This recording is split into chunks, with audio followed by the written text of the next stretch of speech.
Liz, you ready? Done.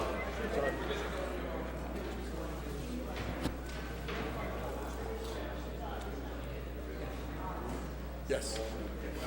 Yes.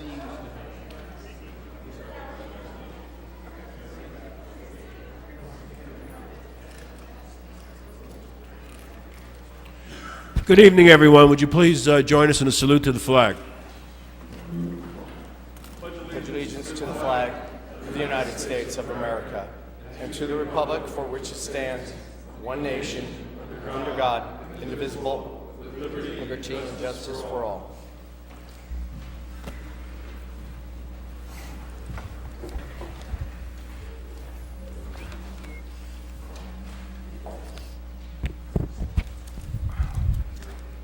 Pursuant to Section 5, Chapter 231, Public Laws 1975, this is to state for the record that adequate notice of this meeting has been provided to the public by posting and maintaining the annual notice of regular meetings on the bulletin board of the municipal building, by mailing the annual notice of regular meetings for 2015 to the News Record and Star Ledger in December 2014, and by filing said notice in the office of the Township Clerk. Brownlee. Here. Mrs. Larrier. Here. Mrs. Leventhal. Here. Mr. Ryan. Here. Mayor DeLuca. Here. Whereas Chapter 231, Public Laws 1975, commonly known as the Open Public Meetings Act, requires that all meetings of public bodies be open to the public, and whereas Section 7 provides that the governing body has the discretion to permit, prohibit, or regulate the active participation of the public at any meeting, and whereas desired this governing body to comply with the provision of this act, same time to conduct its business in an orderly and expeditious manner, now therefore be it resolved by the Township Committee, Township of Maplewood, does hereby prohibit, except as set forth in the formal agenda, active participation in the deliberations of the governing body by the public, and except as otherwise prescribed by law, does limit the public to the observations of the actions and discussions of the governing body at all of its regular and special meetings. So moved. Second. Mr. Brownlee. Yes. Mrs. Larrier. Yes. Ms. Leventhal. Yes. Mr. Ryan. Yes. Mayor DeLuca. Yes, thank you very much. And welcome to the February 3rd meeting of the Maplewood Township Committee. I'm going to go over the agenda quickly, and then I have a couple of updates to give you on some issues you might be concerned about and why you're attending. First, we're going to have a public comment period. If you'd like to come up and speak about any of the items on the agenda, feel free to do that. We will have and if you're here to talk about the animal shelter, that would be the time for you to come up during the first public comment period, or on any ordinance on introduction, or resolution, or anything else on the agenda. We'll have a proclamation on Black History Month, then we'll have a Board of Health meeting, which is our monthly meeting. We have an ordinance on final passage, which is adopting amendments to the redevelopment plan for the post office rehabilitation area. Now, when an ordinance is on second reading, there's an automatic public hearing. So if you'd like to speak about the post office redevelopment, that would be the appropriate time to come up then and speak at that time. This just helps us get all the comments grouped into at one point. So if you're here to talk about the post office, the best time to come up is the ordinance on second reading, which if you don't have a copy of the agenda, we have some up here, but I'll guide you through, but that's number 8 on the agenda. Number 9 is an ordinance, again on final passage, which talks about a tax abatement and tax abatement process for the post office redevelopment area. Number 10 is the introduction of a new ordinance, and that is to allow temporary sports equipment to be placed on the grass median adjacent to the curb from April 1st to December 31st. If you'd like to speak about that, it's best to come up during the public comment period. We have another ordinance, which is compensation for part-time and seasonal employees. And then after that, we have a consent agenda in which we're awarding contracts, adopting a all-hazard mitigation plan, authorizing our participation in the Mayor's Council for Rawway River watershed flood control, establishing fees for the Recreation Department, awarding some other contracts, approving bills and claims, and then approving minutes. We have 3 discussion items. 1 is an update on the Affordable Housing Board. 2 is Elite Properties, Maplewood Crossing redevelopment plan changes, approval to engage a planner. And our 3rd is discussion of signage in the right-of-way. After that, we'll have our 2nd public comment period. If there's anyone who would like to address the Township Committee and didn't get a chance to do that up until that point, you can address us at that time. We'll have administrative reports, reports from elected officials, and then we will adjourn. I think what I'm going to do is just give you a couple of updates. Number 1, I can find that on the animal control.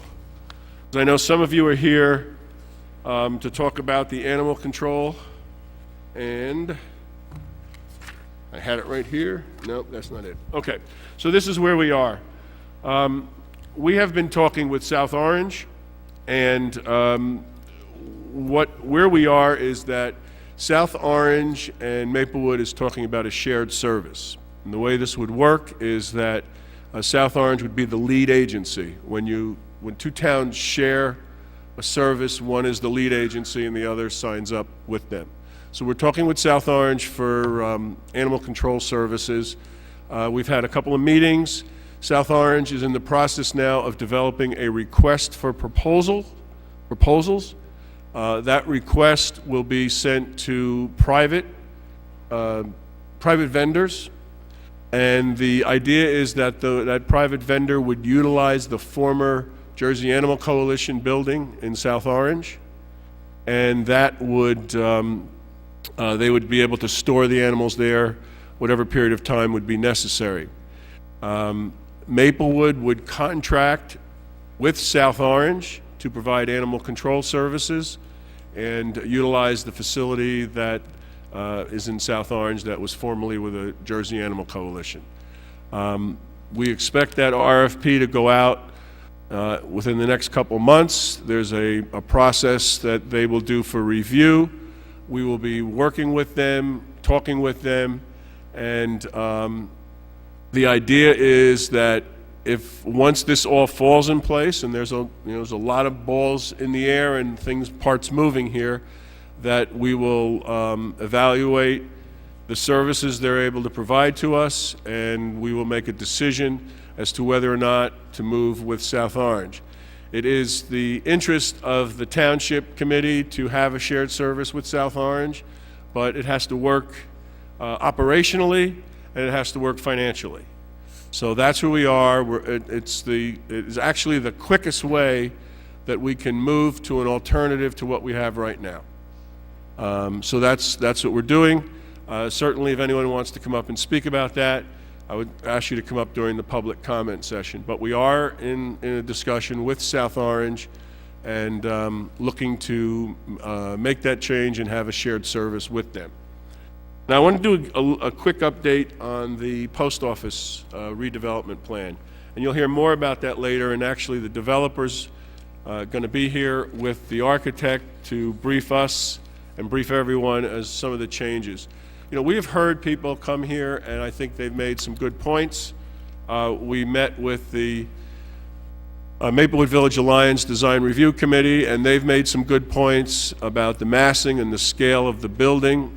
The ordinance tonight anticipated changing from a maximum height of 45 feet with a 3.5-foot parapet to 53 feet with a 3.5-foot parapet. So we were actually going from 51.5 feet total to 56.5 feet total. So what we're now talking about this evening is limiting that building to 50 feet. That's going to be a proposal coming up, limiting that building to 50 feet, and also eliminating the parapet altogether. So the building would not go any higher than 50 feet on average grade. The actual height of the building will be different depending, because it has a significant slope there. So the actual height at the corner of Rickleton Square and the parking lot entrance there in Maplewood Avenue would actually be 45 feet, and the height in the back, because it slopes down in the back by the train station, would be 55 feet. The stories, the 2 stories along Maplewood Avenue would be 27 feet, and that's below what's allowed in the plan of 30 feet. So the architect and the architect and developer will be here. We'll ask them to give us a brief update, and we'll go from there. The other thing is that there was an architectural feature on the corner of Rickleton Square and Maplewood Avenue. The planning board had some concern about it. We are going to propose tonight to drop that if the developer wants to move forward with that feature. I think they would have to go for a variance and prove that it adds to the building and doesn't diminish from the massing and scaling of the project. Now, let me just say one thing. The Township Committee tonight is not approving the design of the building. We are not approving the design of the building. The process is that the building design has to be negotiated with the Maplewood Village Alliance, and there's a design review committee that's doing that, and there's been a good exchange of information back and forth. And the Village Alliance has not approved any design. The review committee has not approved any design, and the planning board has not approved any design. No one has approved any final design for this building. There was a plan done in 2013, approximately 18 months ago, and what we're talking about is making some adjustments to that plan based on the reality of having a developer and having a better sense of what is going to happen at that building. So that's what we're talking about. In the whole process from this point forward, as far as the design, the planning board, the Village Alliance will have to take into consideration the orientation around the building, the massing of the building, the building materials, the scale. All that will have to be taken into consideration as we go forward. So we are not at the end of the process. We are at a process that brings us to another step. This has been a multi-step process that really started back in January 2012, when we had our first community meeting and started kicking around ideas.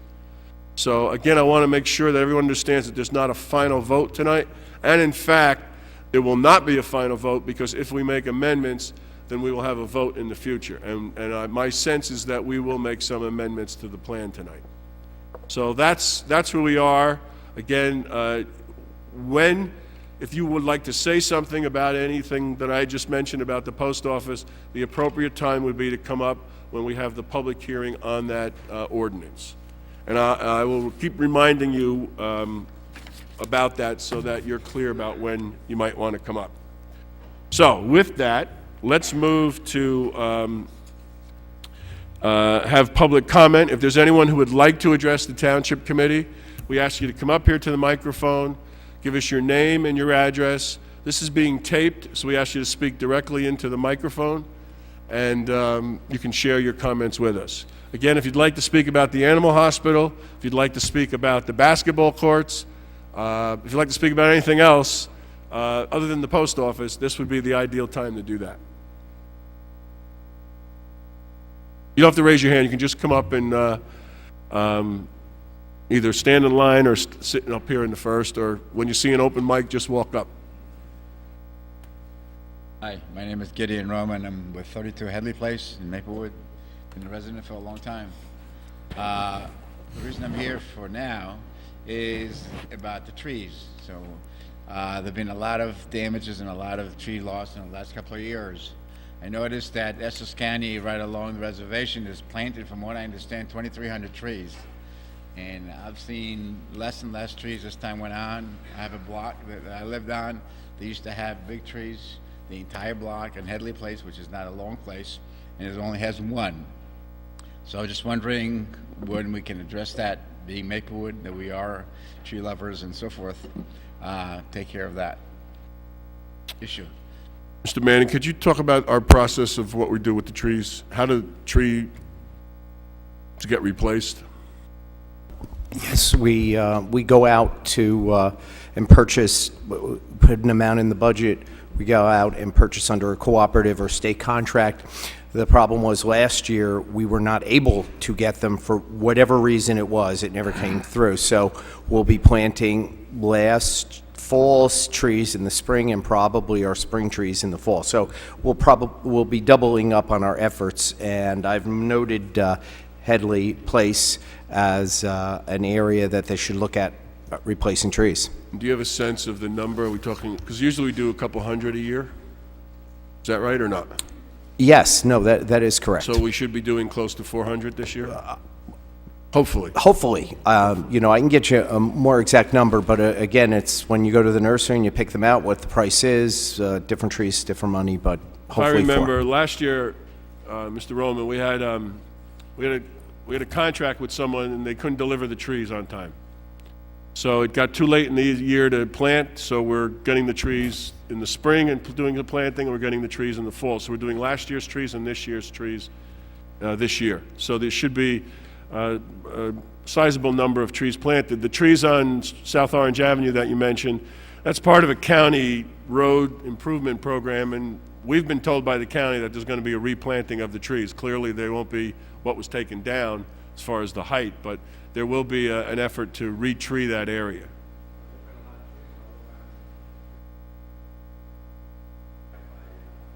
We'll share with our county representative the concern, because she's usually here, but she's not here tonight, so we'll share with her about the tree planting. Is there anyone else who... Yes. Veronica Peralta, 649 Valley Street.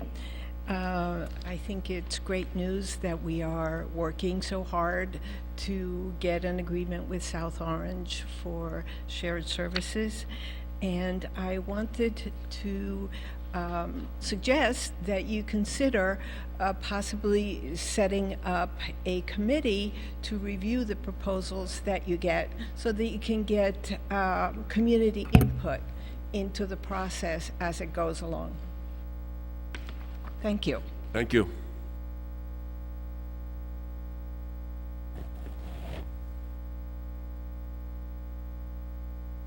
Is there anyone else who would like to address the Township Committee?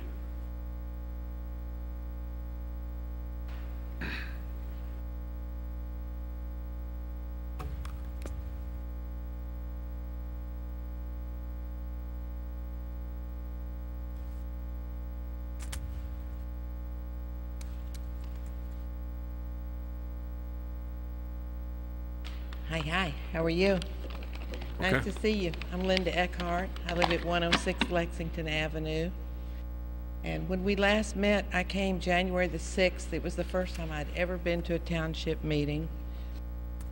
I've always considered Maplewood to be a crack in the world, a place where people come together to live in harmony, where we have black and white and young and old and Republicans and Democrats, and we all make a real serious effort to live in harmony.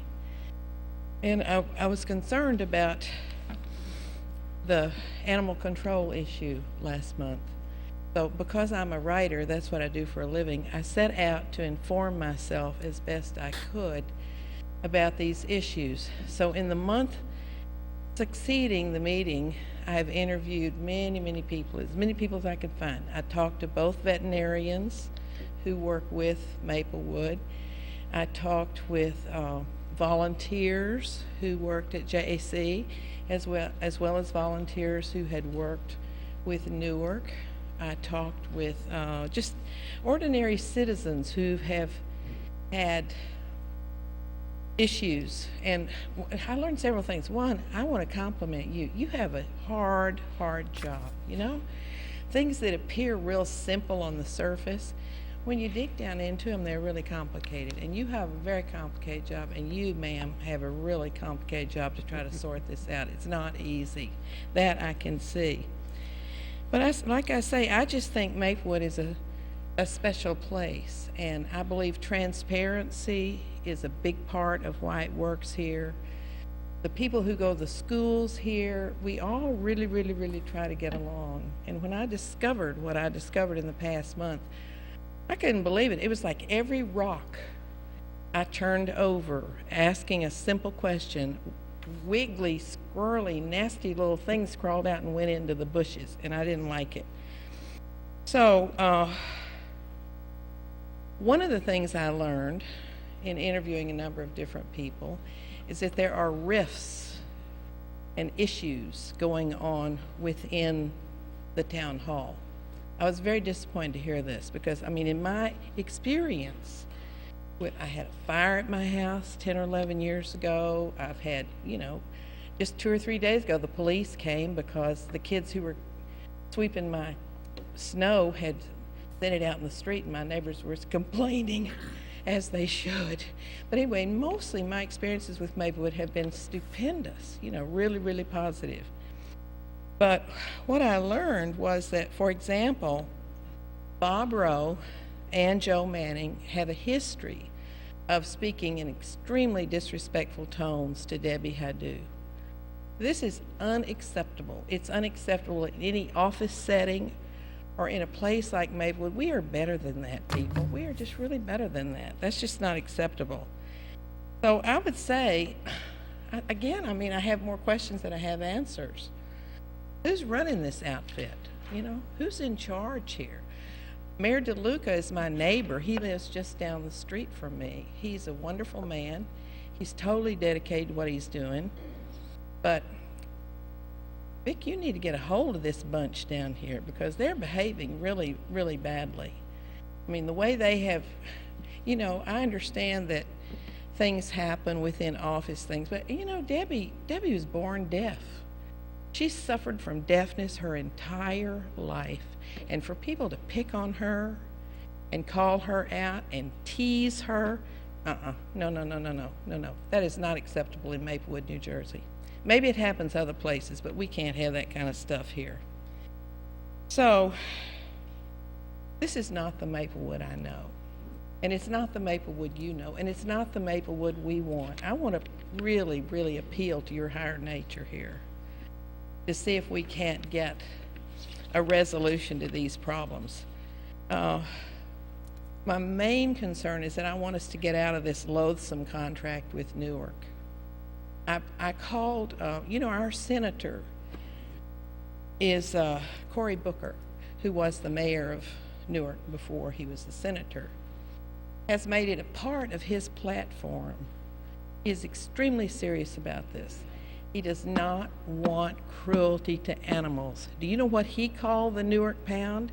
He called it a slaughterhouse. You can read that in the paper, my friends. Do we want to be in an association with an organization like that? I don't think so. Maplewood is a better place than that. Vic told me we have a 60-day window where we can get out of that contract. Please, please, please do whatever you can to get us out of that, because one of my neighbors had 3 raccoons in her attic last summer. So she and I sat down together and read the contract with the AHS. Now, in her case, it took about a month to get all 3 of those raccoons out of her attic. Debbie made 4 trips. We figured it out looking at the new thing. Of course, there was no charge to the homeowner. That was just part of Debbie's job. If that had happened to her this year, she would have been charged about $500 for AHS. So what may appear to you as be saving money, it may be saving money for the city, but it's just passing it along to the citizens. Now I ask you, is that right? I don't think it's right. And I think the main thing I want to say is that we're animal lovers here. We have a long history of being animal lovers. And we don't want to be a part of cruelty to animals. We want our own no-kill shelter. I have no doubt that this problem can be solved. If we put all of our good heads and our hearts to this, we can solve this problem. We can figure out how to get the shelter back in Maplewood. It's not an impossible task, It can be done. And I do want to call on all of the members of the staff. I don't want ever to hear about them poking at somebody. Like they were poking at Debbie like she was a wild animal in a cage. No wonder she went nuts on them. This is just not acceptable behavior. Now, I want you to all take a pledge. You will never allow that on your watch to happen again. I mean, y'all are down there. Your offices are right along here. Debbie had to ask for her office to be moved 3 times because she couldn't get her work done. Is that acceptable to you? Not to me. This is Maplewood, folks. Let's do the right thing. What do you say? Let's do it. Get it.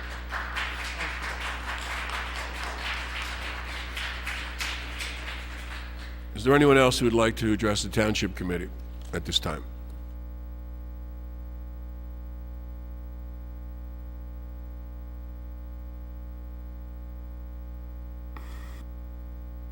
Is there anyone else who would like to address the Township Committee at this time?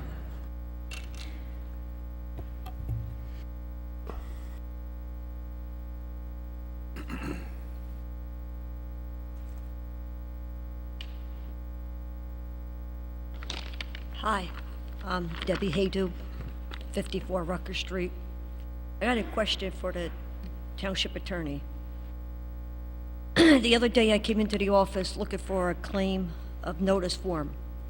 The clerical didn't have an idea what I was talking to, so I went down to the township administration area and asked them about the claim form. Where can I pick up this claim form?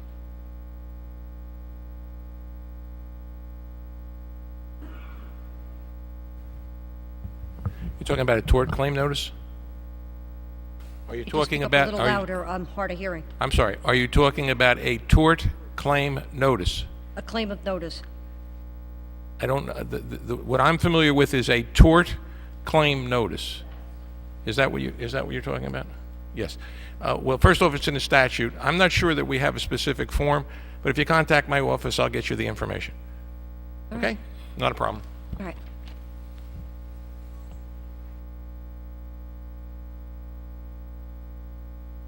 Anyone else? Okay, we're going to close the public hearing. You'll have, again, if you're here on the post office, we'll have that opportunity coming up in just a little bit. We are now going to have a proclamation on Black History Month. Mrs. Larrier is going to handle that.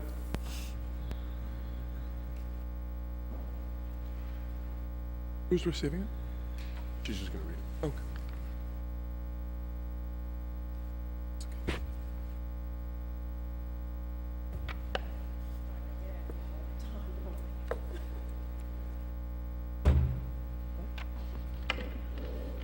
Good evening.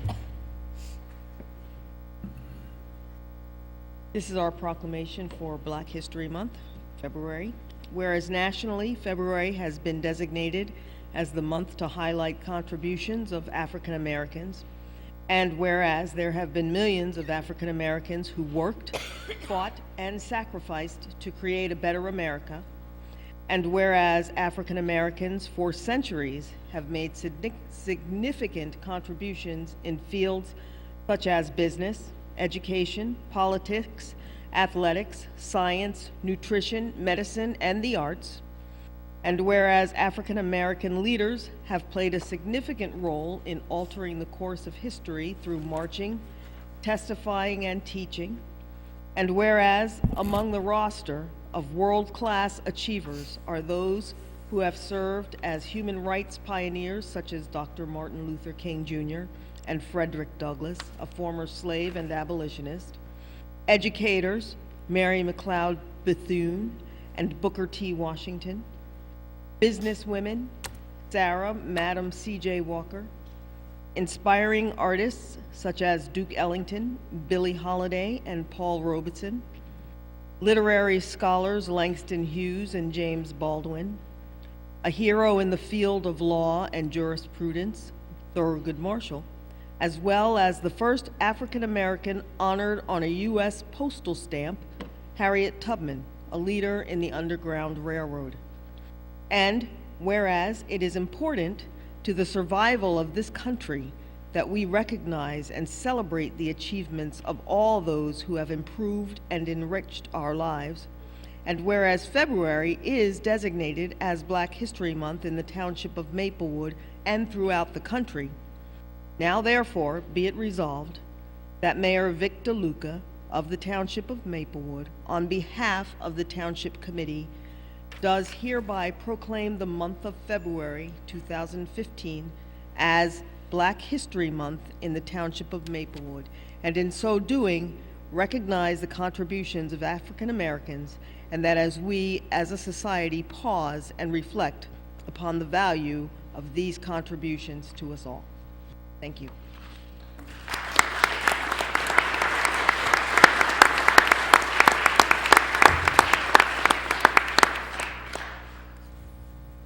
Thank you.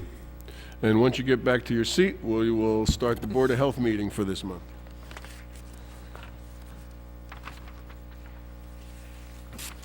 Pursuant to Section 5, Chapter 231, Public Law, 1975, this is to state for the record that adequate notice of this meeting has been provided to the public by posting and maintaining the annual notice of regular meetings on the bulletin board of the municipal building, by mailing the annual notice of regular meetings for 2015 to the News Record and Star Ledger in December 2014, and by filing said notice in the office of the Township Clerk. Mr. Brownlee? Here. Mayor DeLuca? Here. Ms. Leventhal? Here. Mr. Ryan? Here. Mrs. Larry? Here. Whereas Chapter 231 Public Laws of 1975, commonly known as the Open Public Meetings Act, requires all meetings of public bodies be open to the public, and whereas Section 7 provides that the Maplewood Board of Health has the discretion to permit, prohibit, or regulate the active participation of the public at any meeting, and whereas desire the Maplewood Board of Health to comply with the provision of this act at the same time to conduct its business in an orderly and expeditious manner, now therefore be resolved by the Board of Health of the Township of Maplewood, does hereby prohibit, except as set forth in the formal agenda, active participation in the deliberations of the Board of Health by the public, and except as otherwise prescribed by law, does limit the public to the observations of the actions and discussions of the Board of Health at all its regular and special meetings. Moved. Second. Mr. Brownlee? Yes. Mayor DeLuca? Yes. Ms. Leventhal? Yes. Mr. Ryan? Yes. Mrs. Larrier? Yes. Thank you, and welcome to the February Board of Health meeting. Can I please have a motion regarding the minutes from So last moved. month? Second. Mr. Brownlee? Yes. Mayor DeLuca? Yes. Ms. Leventhal? Yes. Mr. Ryan? Yes. Mrs. Larrier? Yes. Mr. Rowe, can we have your report?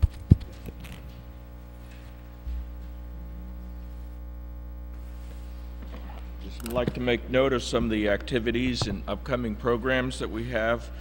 All the child care centers in town were audited for immunizations by our nurses this month. So I want to thank them. That was a big effort to get them all done this month. We had a caretaker training meeting with Furry Hearts this month, and I think about half a dozen people came to be trained.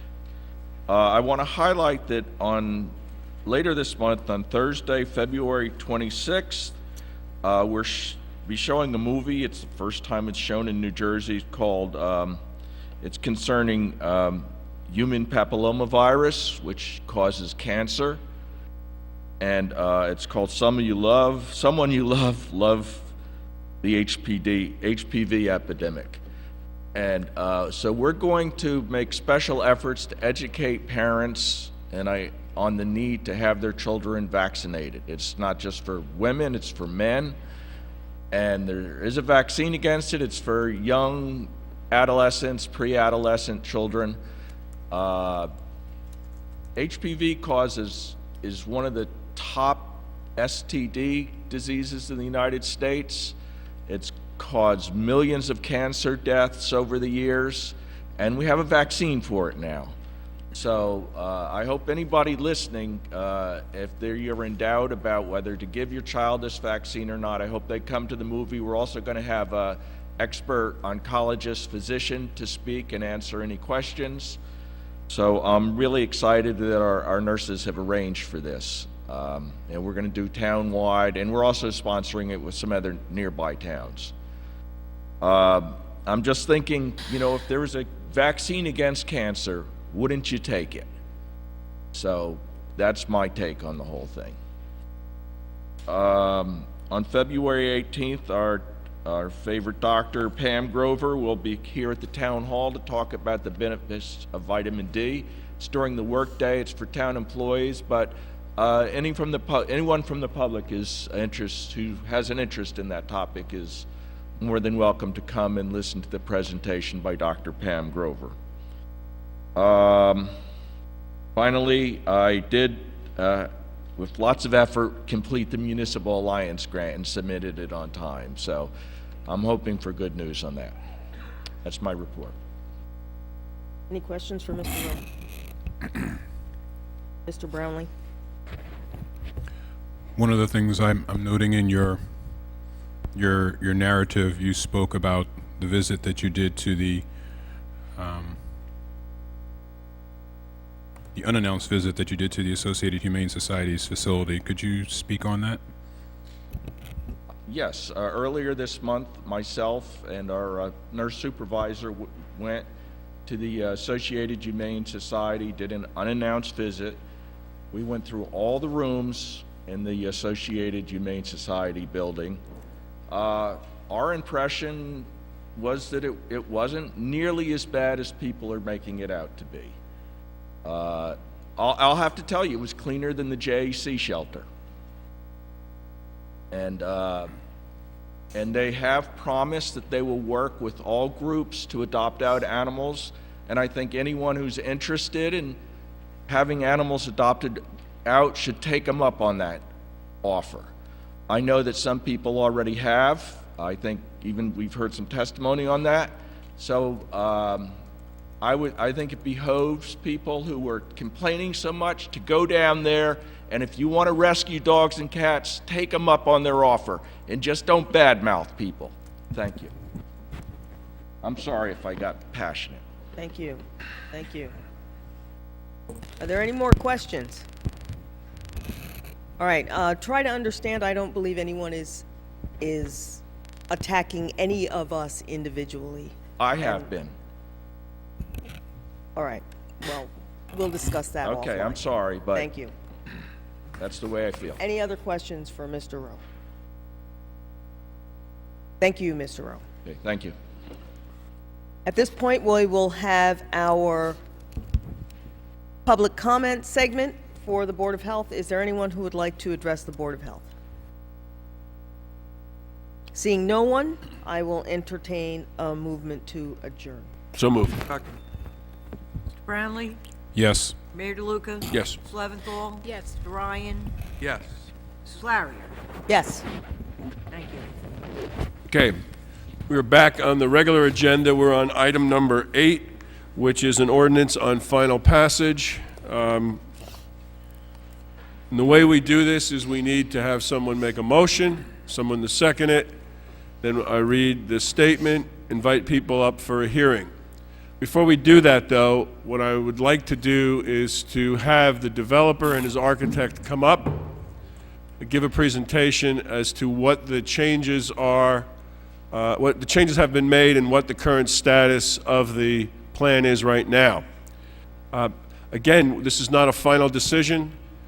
This is a decision about some of the parameters, and also that this is all part of the negotiation process as we move forward. And again, I want to thank the Village Alliance Design Review Committee for their input over the last week. We had a meeting last Tuesday night, I think, in the snow. We met anyway, and there was some really good feedback. It was let's say, a very opinionated meeting, but a good meeting, because a lot of opinions got on the table. We were able to go back and work out some changes with the developer, and this is still a process. Some township committee people would like to ask the developer some questions so that we better understand that.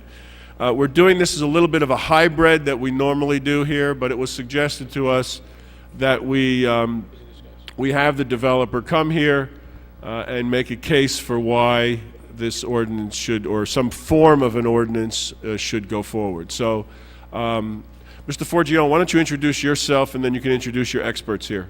And you can speak, if, this is going to be a little difficult, but we'd like you to speak to both us and the audience at the same time. Okay. And we don't mind if we see your back, because we've seen, Okay. so if you want to talk to folks. Good evening, and thank you for coming. My name Mr. is Forgione, Close. let me just suggest you get the mic as close to your mouth as possible. Okay. Thanks. My name is Joe Forgione. I'm the founder of JMF Properties. We've been fortunate enough to given the opportunity by the township to develop the post office site, which everyone's here to hear our plans. We think it's an exceptional site, and we've engaged David Minnow and his firm. David's been doing work for us for the past 25 years. When we took on the site, we knew that there were some issues with the current ordinance, and we felt that if we came in with a solid plan, I think that with an open mind, making some minor changes and tweaks to the plan, you would see how it would benefit the projects as a whole. So if there's any questions of me, I'm here, but I'd like to turn it over to David because I'm sure everyone wants to see the plans and, right? Yep. Thank you. Yeah, let's talk about how we'll do this. What we'll do is we'll have Mr. Minnow make a presentation. We'll ask the Township Committee people if they have questions. Then what we will do is, we're going to have to work out the parameters of this. If you have a question, this is similar to the planning board process. If you have a question about the presentation, then we'll ask you to come up and ask that question. That's not a time for comments, because you might also have a comment. But if you have a question that would help you understand or help the group understand, we'll ask you to come up and ask a specific question based on the presentation. Then after that's done, we'll open the public hearing, and if you have a comment you'd like to make or further questions, you can bring it up at that time. So we're going to see how this works. But Mr. Minnow, grab the microphone if you will. And if you can turn it maybe just a little bit more. Can you pick that up on TV?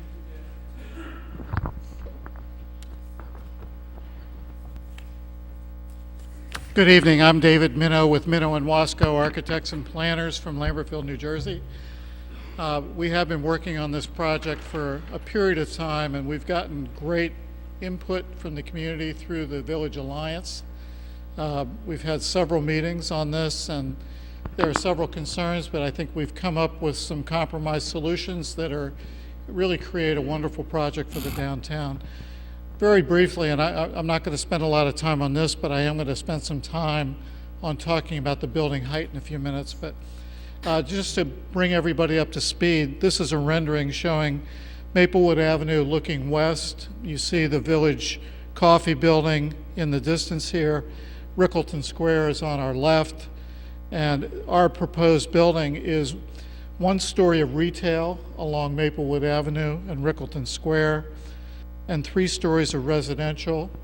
And the top 2 levels of residential have step backs from Rickleton Square, Maplewood Avenue, and also the Village Coffee side has 2 separate step backs of 10 feet each from the edge of the building. At those step back levels, we have residential terraces at that level.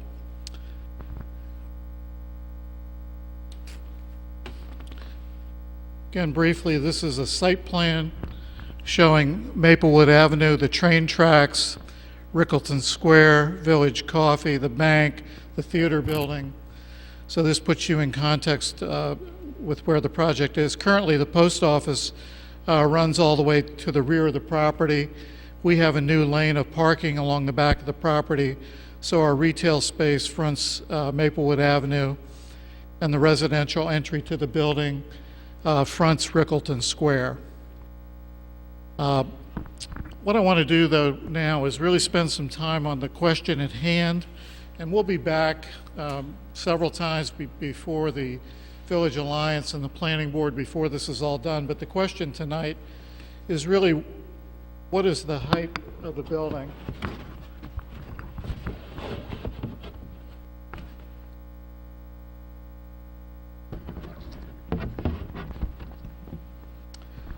We've drawn a cross-section through the building, and let me explain what this is to the lay people. This is like taking a knife and slicing through the building, with Rickleton Square shown on the left, Village Coffee shown on the right. And as you all know, Maplewood Avenue, as you go from east to west, slopes downhill, almost a full story across the post office site. So here you see grade meets up with the retail level at Rickleton Square, and we have a sub-retail level here that meets up with the parking lot between Village Coffee on the right and our building. And here you see the two step backs that I mentioned earlier of 10 feet each on the upper residential levels and the 10-foot step back on the Rickleton Square side. So these are efforts that the town has made in writing the redevelopment plan to reduce the scale of the building and reduce the height of the building from an apparent view. And this is a successful way to do that. We've worked on a building in downtown Princeton that had a step back. If you're familiar with Morristown, New Jersey, and the 40 Park building, this isn't anywhere near the size of that, but that building on the square in Morristown has two step backs from the square, and it really does have an effect of visually reducing the height of the building. So these are embedded in the ordinance. So now let me give you some facts and figures. We've reduced, at the request of the Village Alliance and other feedback we've had, we've reduced the height of this building from an ordinance standpoint to 49 feet 9 inches. But even more importantly, we've taken off what are called parapets on the roof, and that's basically a wall around the top edge of the building at the edge of the roof that would in effect visually reduce the height. So from the last time we met with the Village Alliance, we're approximately 5 feet in total height lower on this building. So let me put that into layman's terms. From Rickleton Square, the building is 45 feet in height to the top edge of the roof right at this corner. And as we look at it from the Village Coffee side, we're 57 feet to the highest point of the roof, but that's stepped back 2 levels. If you look at the height of the building, which is the closest to Village Coffee, and that's this side of the building with a little balcony railing, it's 39 feet high, and Village Coffee is 39 feet 6 inches high. So we're just about the same height as Village Coffee across this parking lot, and then the building steps back twice. So that's in essence where we are. If you look at the closest point to Rickleton Square, which is the first step back at this balcony, we're 27 feet in height. The other comparison is to look at it in elevation, what that same building now looks like along Maplewood Avenue. Again, Rickleton Square on the left, Village Coffee on the right, the parking lot in between. So here you see the first level of retail, first level of residential, and then the 2 upper step back levels of residential. That's what the appearance will be. Probably no one will see this head-on view because you'd be either in the middle of the theater or the bank looking at this, but you're always going to see it a little bit more in perspective like this rendering here. Wanted to show you one other view of the building, and this would be looking at the building.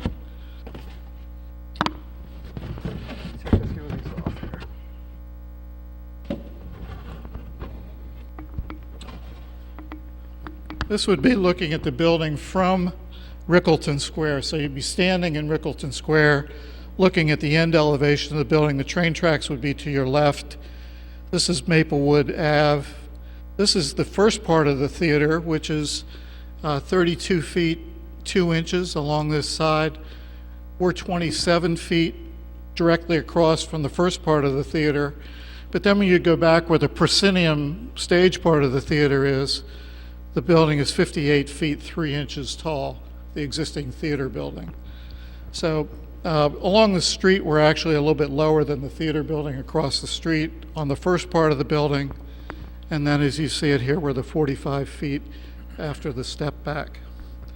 So we think we've really listened hard to many of the comments. There's going to be more comments on the architecture itself, the way the brick is treated, the way the windows are treated. We're going to go through all of that with a process with the Alliance and with the Planning Board. But I think we've gotten the building in a place now where it's a comfortable building within this setting, and we've really made an effort to reduce the height. And what that really means, just for you people who haven't been involved in those discussions, we've had to cut structural height at an expense to the builder by doing some structural gymnastics to lower the floor-to-floor heights. We've lowered the floor-to-floor height in the retail. We've actually done a thinner roof section, again at a cost for that. But we think it's important to do those things. So we're happy to present a newly revised building that hopefully people can get on board with in the town. So I'd be happy to answer questions, I guess, from the board. Yeah, so let's, are the members of the town, questions from the members of the Township Committee? I think, Ms. Leventhal, you have a question about the ceiling heights? Yes.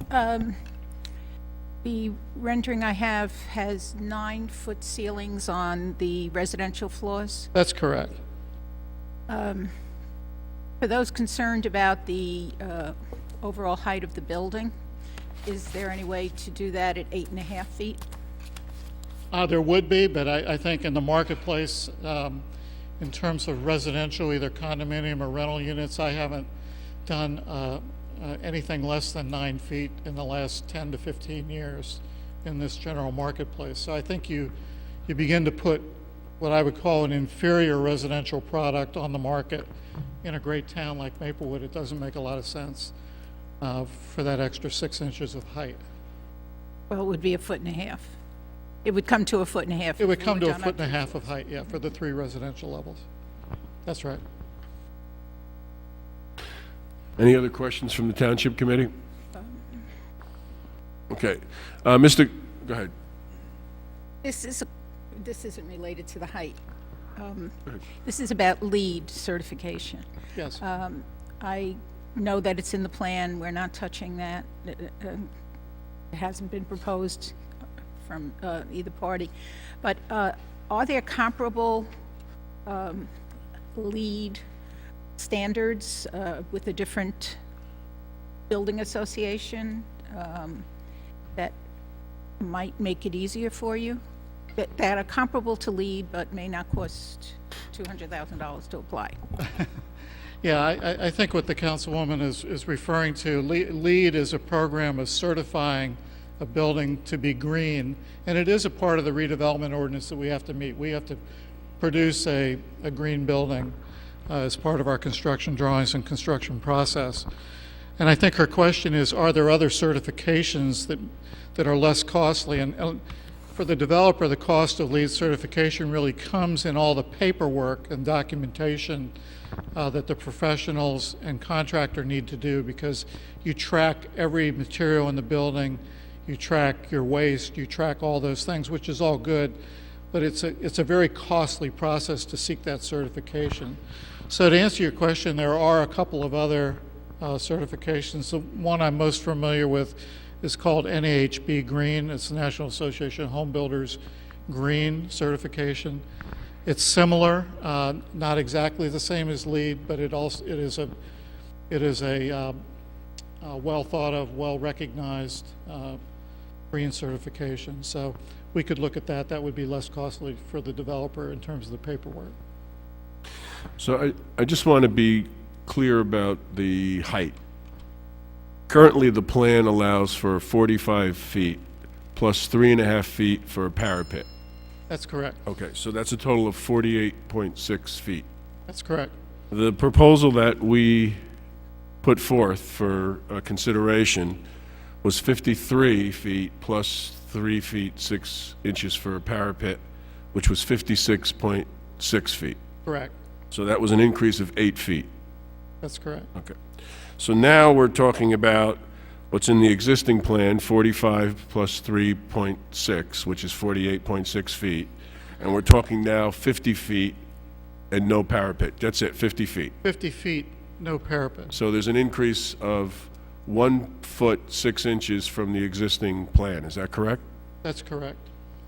And, you know, the way I believe, and Mayor, you can correct me if I'm wrong, the way the existing redevelopment plan was written, I think the town was working with another redeveloper, not Mr. Forgione originally, and they were looking at having a food market on the ground level and then 3 levels of residential above. And I don't think they really understood or took the time to carefully draw the sections through the buildings so that they really knew what their ceiling heights were for the retail, what their structural heights needed to be, and what the residential heights needed to be. So I think the town, you know, even though the building that we have has some similarities, I don't think they really worked through the technical details of that to come up with the correct height for the redevelopment plan. So that's really why we're asking for some relief on that. And so I want to go to the frontage along Maplewood Avenue. The plan says it's 2 stories and it cannot be more than 30 feet. That's correct. And your plan now has the 2 stories. The first story is 13 feet, and the second story is 10.5 feet. That's correct. Plus the parapet And height. plus the parapet, so now you're talking of 27 feet, is that correct? That's correct. So you're less than what the plan allows along Maplewood Avenue. And let me be just perfectly clear. I want to vet this whole thing so we don't have an issue later. It's 27 feet at the eastern end of the building toward Rickleton Square. As you know, the street actually is dropping as you go down past the theater to the bank. So just to give you a height, that same height comparison, when you get to the street level at the bank, the building's 30 feet. Our building's 30 feet to this parapet wall when you get a little further down Maplewood Avenue. So we're just trying to be very clear about that. But that's permitted. The change in Yes. that frontage is permitted in the plan, recognizing that the property slopes down. Yeah, I And to just have want- a floor, you can't have a floor that goes like this. So to have a Correct. straight floor, you're going to have a little bit more That's correct. height there. Okay. Any more questions from the Township Committee? Comment, go ahead. Comment, okay. The comment is that in this type of zone, the kind of zone that this building, this property is in, the height of buildings can go up to 50 feet. If it weren't in a redevelopment zone, if it were a private transaction, building could go to 50 feet. Just Okay. get that out there. Mr. Carrera, I'm going to ask you to play Phil Donahue up here. Would you grab the microphone? And I'm going to ask if people would like to come up, and the only thing we're going to do is if you have a question of Mr. Minow or Mr. Forgione, you can come up here into the middle, and you can use the microphone for the question, and then you'll hand the microphone to whoever there. And just please identify yourself. Again, we're doing this for the record, so it's helpful if you identify yourself with your address. Fred Perfetta, 1 Hickory Drive. You referenced the green requirements of the redevelopment plan. They state specifically that it has to be LEED certified, correct? Correct. Now, you referenced another code. What was that one? It's called NAHB Green, it's National Association of Home Builders Green. So that's an, Yeah. It's not going to work with Mike. it's not working? No, but he's not working.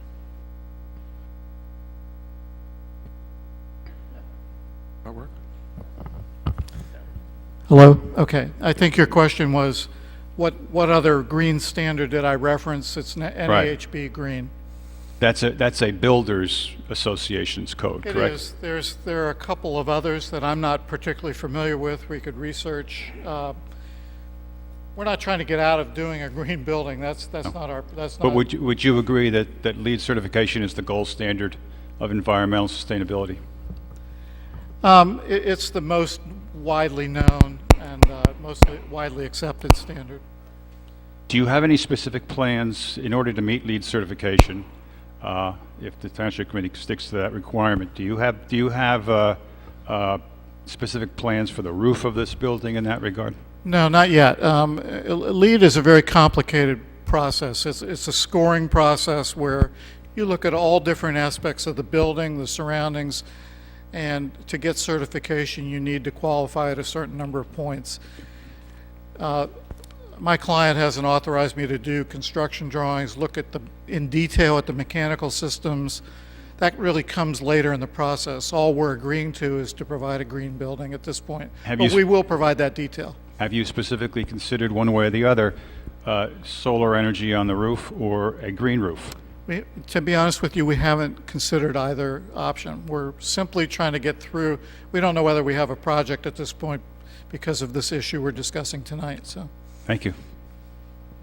Is there anyone else who has a question for Mr. Minow? Just please come on up and, again, your name and address for the record. I'm Judy Lewis in 72 Oakview Avenue. I had a question regarding the section of the building you haven't shown, and I was wondering, the view from the park is fairly important. Excuse me. And I wondered about how that's going to look as far as, you know, is it possible, is that the view from the park? It is. Okay, but you're, okay. Wait a No, minute. that's Wait not, a minute. No. That's You're thinking the other side. Rickleton Park. You're I'm talking about talking Memorial Park. If you're standing at the train station, it's sort of an important thing in Maplewood, and you're looking up at trees, and I'm wondering, what's that going to do? So is there a way to do a rendering of that from that? There will be, yes. Okay. When we, again, that's something that the Alliance, Maplewood Alliance, has been very concerned about that. I mean, they're concerned about all 4 facades, to be honest with you. So we've shown them some drawings. We need to do some modifications to them. Right. But we will be vetting that with the Maplewood Alliance, and obviously the planning board. They're going to see all views of the building. Because our park is pretty important, and that just having some facade back there that doesn't look good. I think we've already done that, so we don't need to do it again. Well, let me just say, if I can, when we had the meeting last week and the development team showed the back, I will tell you that there was not a lot of enthusiasm from the Village Alliance Design Review Committee, and there were some very specific suggestions about awnings, window sizes, articulation of the building. So that's the next level of conversation. We're very familiar, we're very, I guess, cognizant of the fact that people are going to be standing on the train track. I mean, that's where I stand every morning when I go to New York, and now I look at an ugly post office, by the way. But we certainly want to replace it with something that's much better and not overpowering. So, right, so that's something we're looking at. Just remember also that as the post office right now is up against the railroad tracks, this will be roughly 60 feet, 80 feet off the tracks? Not that far. Okay. Off the track. Yeah. So there'll be a sidewalk there, there'll be some planting there. But we're very aware of what the building looks like, because we want to make sure that looks right. I think there's another comment there, or a question. Thank you very much. No, but it's a real concern because I don't like what I'm seeing on that side of Maplewood right now. And Right. I'd like to see something better. Yes, and I think the Village Alliance Design Review Committee is really focused on that back of the building, and the plan talks about 4 fronts of the building. Yes. So you don't have a is. back side that gets forgotten. Yeah, thank you. Any other questions? Ernie Borsellino, 10 Inwood Place, Maplewood. When you were talking about the front height of the building and you were across the street, you were saying that the setback, then the building won't look as big as it is. So is the setback enough to actually take away from that you're not going to see the top of the building? No, you'll see. Use the mic, Dave. I'm sorry. Not too far. Yeah, don't pull it out. Yeah, don't pull it out. We just bought those mics, so don't break it. Okay. No, to answer your question, to be fair, you'll still see the top of the building just as you would in this rendering. But it really is softened as it stepped back. We're talking about lightening the color of the brick, which is a motif we've used in other downtown projects in New Jersey. But it really does help to reduce the scale of the building to have those step backs. And it's most important as you coming, the greatest height of the building from the public street anyway is further west on Maplewood Avenue, if you're down by the Village Coffee or beyond, looking up. And that's why the town very carefully crafted the redevelopment plan to have 2 step-backs there, so creating a 20-foot setback from the top floor to the face of the building. Okay, so the setback is 20 feet? Is that, the drawings don't look, in that picture, it doesn't look 20 feet setback. Yeah, it's from this edge, which is the closest leading edge to Village Coffee, to the top wall of that building. To the top wall? It's 20 feet. Right. Have you considered making more of a setback, so when you're walking down the avenue and you looked up at the building, you wouldn't really see the total height? We haven't considered more, no. Just to be clear, let's just get the answer. The setback along Maplewood Avenue, as you're walking down Maplewood Avenue, is actually 29 feet. If you're standing on the sidewalk is going to be 11 feet. Then there's going to be another 8 foot of sidewalk, an internal sidewalk which has a canopy on it. And then there's another 10 feet setback. So if you're standing on the curb, let's say in front of the post office now, that second story setback will be back 29 feet from the front facade. I'm sorry, from the curb line. Yeah, I think what I was talking about, they were referencing the movie theater setback, which is true. I mean, Right. If you're in front of post office, you really don't see that. My thing is if you're in front of King's and walking on that street, You will see when it. you turn around and look at it, you're still going to see the whole building. Right. Nothing's going to be kind of hidden and look small.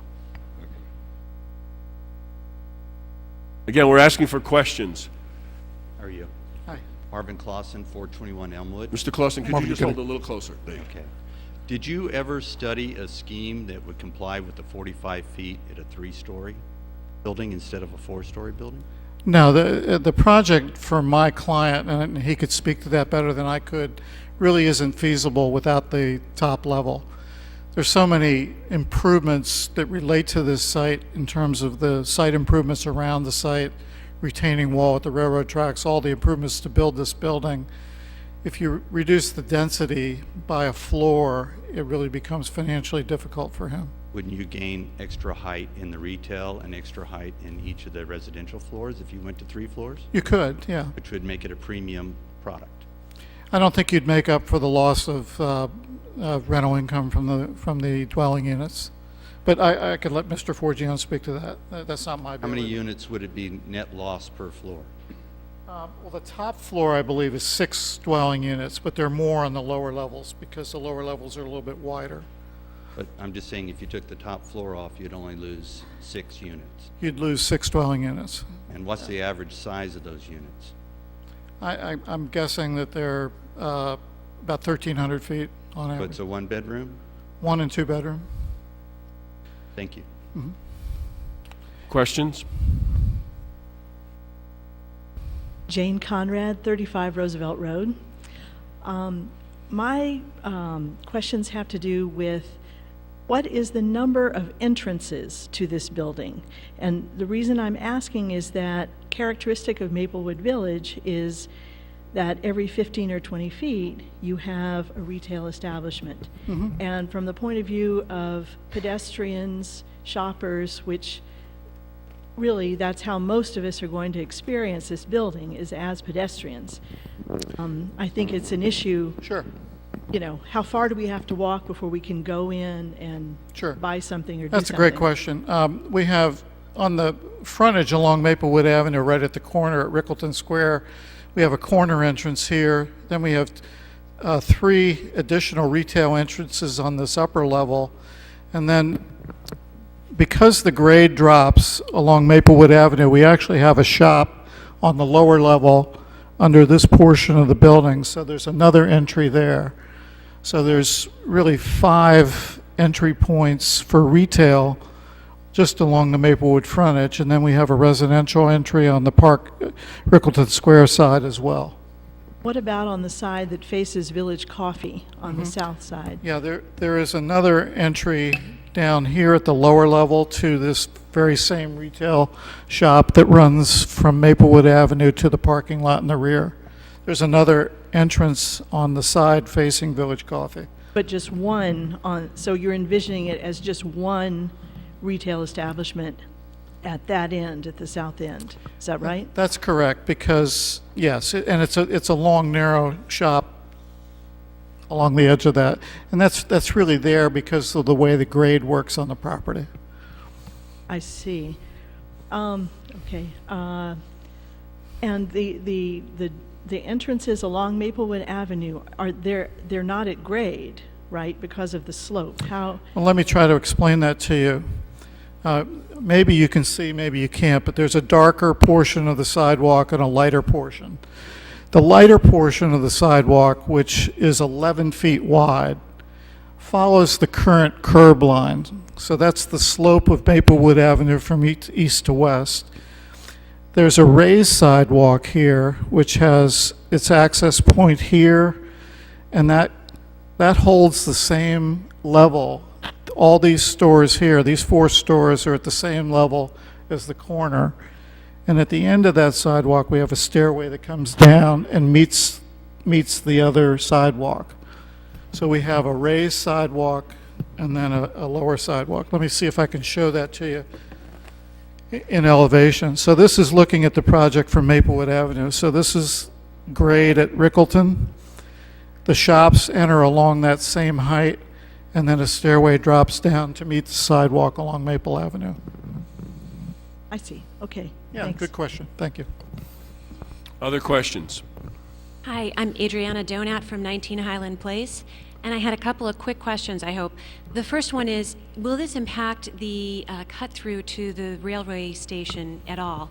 I know we use that, my family uses it almost on a daily basis, and I'm just wondering if there's any... Yeah, that's a good question. The redevelopment plan requires, this is the location of the cut-through underneath the train tracks, and that comes out right here and connects up to the sidewalk along the side of the building and connects you to Maplewood Avenue. Okay, so it will remain the same? It'll remain. Oh, well, actually, it will be enhanced. It'll be enhanced. There'll be, part of the plan calls for an enhancement of connecting Maplewood Village with the park in that south tunnel.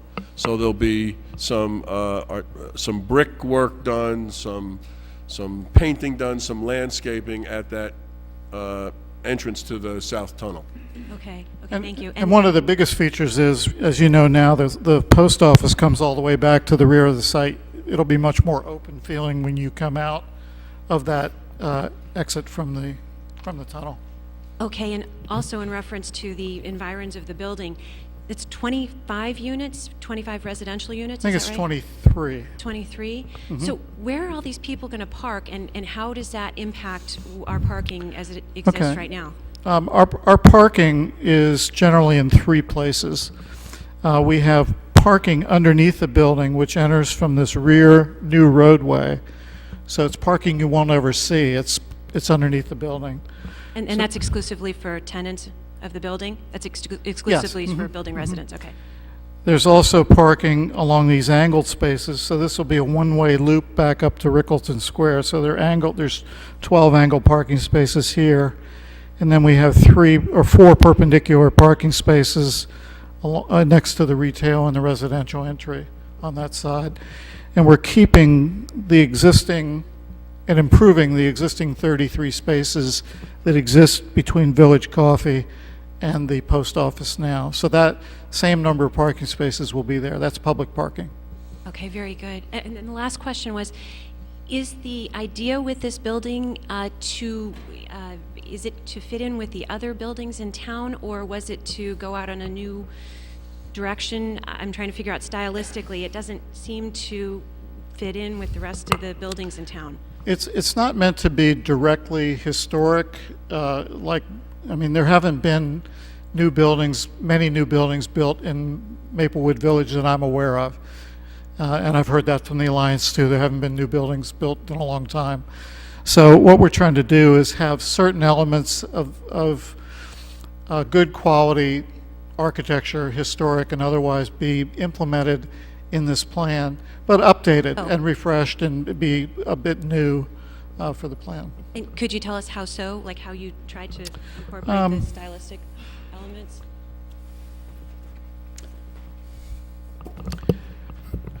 You know, the building has a very strong base. We keep the darker color brick at the base, which is true of many historic buildings. We have banding along the bottom. We have a wainscot of cast stone along the bottom edge at about a 3-foot height along the retail. We have a beautiful covered walkway canopy there. It's almost like a historic shed roof over this portion of the walkway along Maplewood Avenue. That breaks up the flat plane of the building along Maplewood so that you're not just seeing a 2-story high wall there. It's broken in the middle with that canopy. The windows are a little, they're punched windows, meaning they're, and many historic buildings had punched windows, but the actual mullion pattern on the windows is a little bit more contemporary. So the proportions of historic windows are there, but it's handled in a new way. We've also talked to the Alliance about creating some bay windows up at the top, or box bay windows, to break up the upper walls of the building. So they're features of older buildings, but handled in a slightly new way. Okay, thank you. Yeah, thank you. Hi, Gideon again. Please. One of the questions I have... Mr. Roman. Yeah. Say your name and address again. Gideon Roman, 32 Headley Place. Thank you. One of the things we haven't talked about is a setback, and I'm not sure how much we... You know, most of the retail places in town are restaurants. So I would think that, you know, and a lot of restaurants like to serve outdoors in the summertime when the weather's nice, and so I wondered if there's any thought about having restaurants with, you know, fairly wide sidewalks so they can serve outdoors. That's a rather than great question. We do have an area planned, especially at the corner retail here. We have a expanded sidewalk area in front of Retail 2 right at Rickleton Square. So this is an area where we do see al fresco cafe dining on the exterior of the building in seasonal weather. So that's the one place where we have an extended sidewalk to be able to do that. But how about opposite the movie theater? Or, you know. Here, the movie theater's right here. Okay, so that's really where... What I'm talking about, actually. That's really where we are, opposite the movie theater. I'm talking about on Maplewood Avenue, having restaurants in Maplewood Avenue, opposite the bank or opposite the these things. These may be restaurant tenants, but we have limited area there because of the sloping sidewalk needing to keep the one part of it high and the one part of it low. We have limited area there to do outdoor dining. Okay. Thanks. Just, I'm sorry, I was talking to our attorney, but we anticipate creating a fairly large public plaza at the corner of Rickleton and Maplewood Avenue with chairs and tables there. Additionally, if you can just show the south sidewalk walking down to the train station, we're going to have benches there too, so that as you walk to and from the train station, you'll be able to sit on some benches there. And I believe there's some... I don't think there's any benches on Maplewood Avenue, but we haven't gotten to that point yet. But the plan talks about a significant amount of outdoor seating space. Questions? More? Hi, Enda Sexer, Euclid Avenue. Ms. Setzer, I'm sorry, can you get as close to the microphone as possible? I'm having trouble hearing you. Thank you. Sure. Couple of questions. Do you have an east elevation of the building? The what? East elevation of the building? Along the tracks? Yeah. I don't tonight. You don't tonight. Can you talk to us about the fact that that east elevation will be full height with no setbacks whatsoever, so that when you're standing at the train, you're just seeing a monolithic building with no setbacks? And can you explain to us why that's going to be that way? Well, number one, the plan permits that wall to not have step backs in it. But that's been a concern of the Alliance. What does that facade look like? And they've made certain suggestions with awnings, different window patterns, bay windows, those types of elements to break up that wall. So again, we're going to be working on that east wall of the building architecturally. Aside from decorative elements, is there a reason why you can't step it back? Well, we have three sides of the building that are stepped back. That's a very expensive thing to do in a building, because you keep transferring the roof load further back into the building, and you're picking up a structural load several times in the building where you don't naturally have it. Most buildings run with straight walls, ground to sky, and loads are easily transferred to the exterior walls. We have to have a beam every time we step the building back. This building just really doesn't have that much square footage, that many units to overcome a lot of the cost. And it's not a part of the redevelopment plan to step back on that east side at this point. We're going to try to do our best to work with the rear of that building architecturally. Okay, second question. On this aerial photograph... Sorry, I can't hear you. Sorry. Second question. On this aerial photograph, can you show me where the line of the proscenium or fly of the theater is? Yes, it's right here. It's back there, right? It's this rectangle back here. The front portion of the theater is here. I think the proscenium is actually the back portion that's almost out of your photograph. Well, this right here, this is where the greatest height of the building is. No. May I show you? Well, what's the point? What's the question? I'll ask the question. Here's the line of the proscenium right here. Okay. This is the proscenium. That's 58 feet 2 inches in height.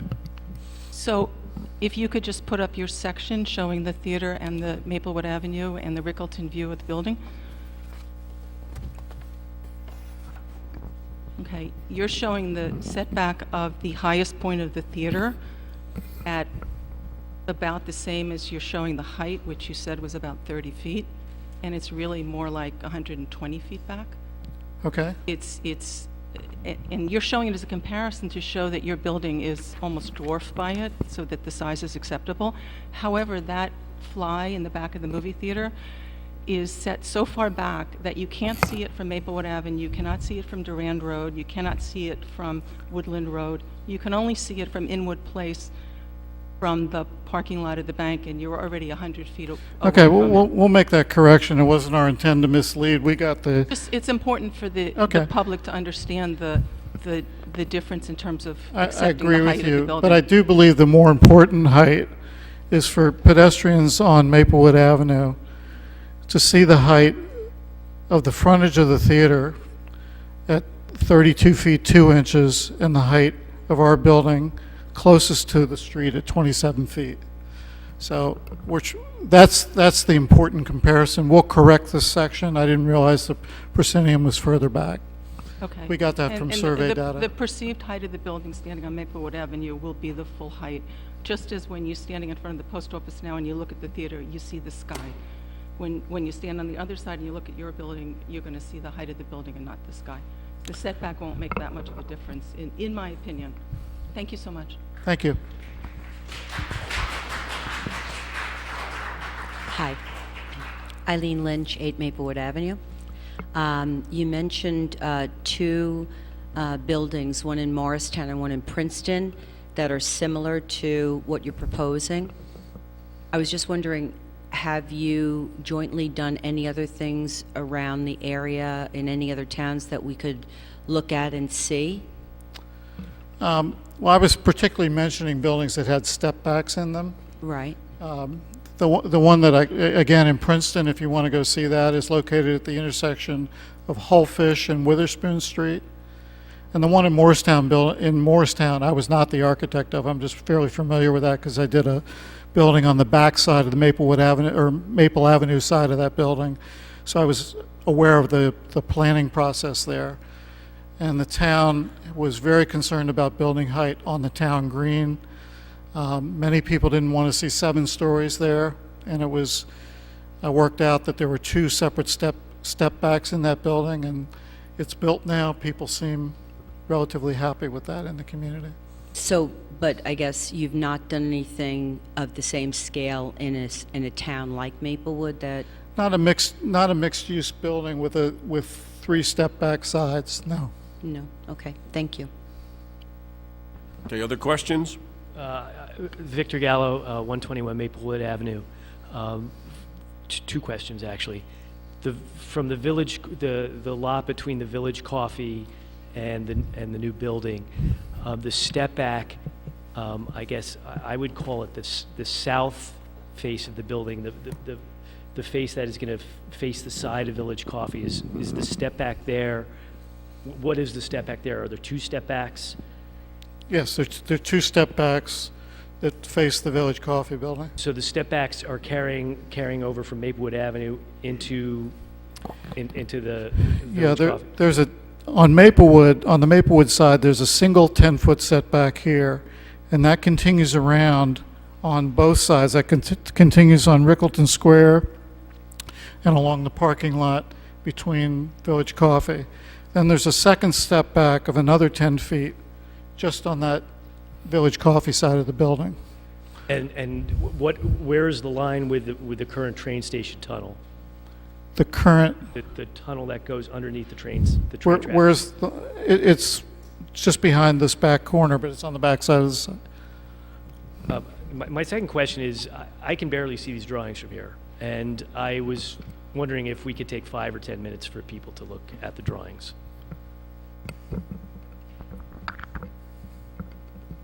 Okay, let's exhaust the questions. We have other people behind you for questions.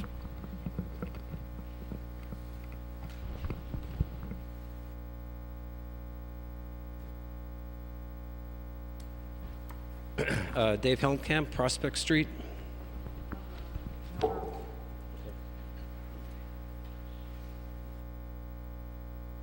I have a number of questions. First, I'd like to look at the rendering, or perhaps this west elevation for a moment. If you could put that up.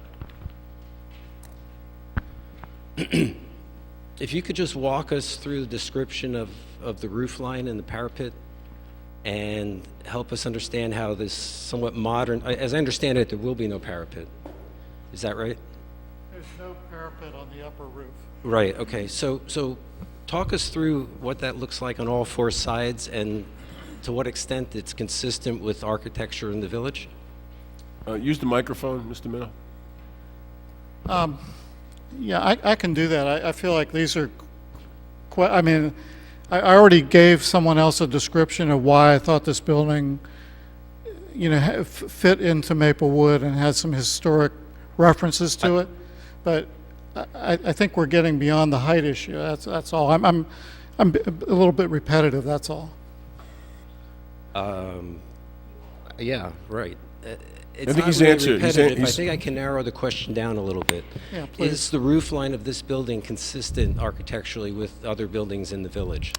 Other than some changing building heights, even like we just discussed with the theater, most historic buildings didn't have step backs in the front facades, or even the side facades.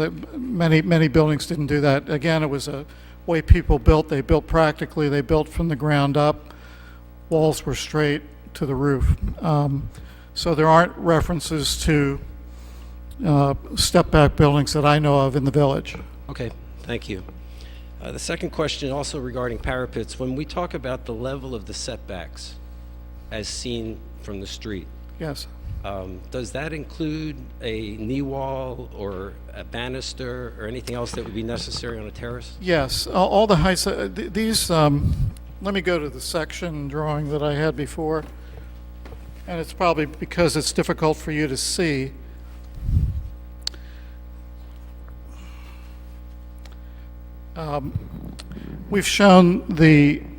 We've done solid railing walls on all the balcony areas that'll become residential balconies at the step backs. And part of the reasoning there, and we did discuss this with the Alliance early on, was a bit of a privacy issue and a bit of housekeeping kind of issues on residential buildings with balconies. I think it's not good practice to expose balconies to the street level, if there's an ugly chair up there or a dead plant or something like that, or even just someone protecting their own privacy. So we've made the walls at the step back solid, and when I gave you the heights, I was including the heights of those walls.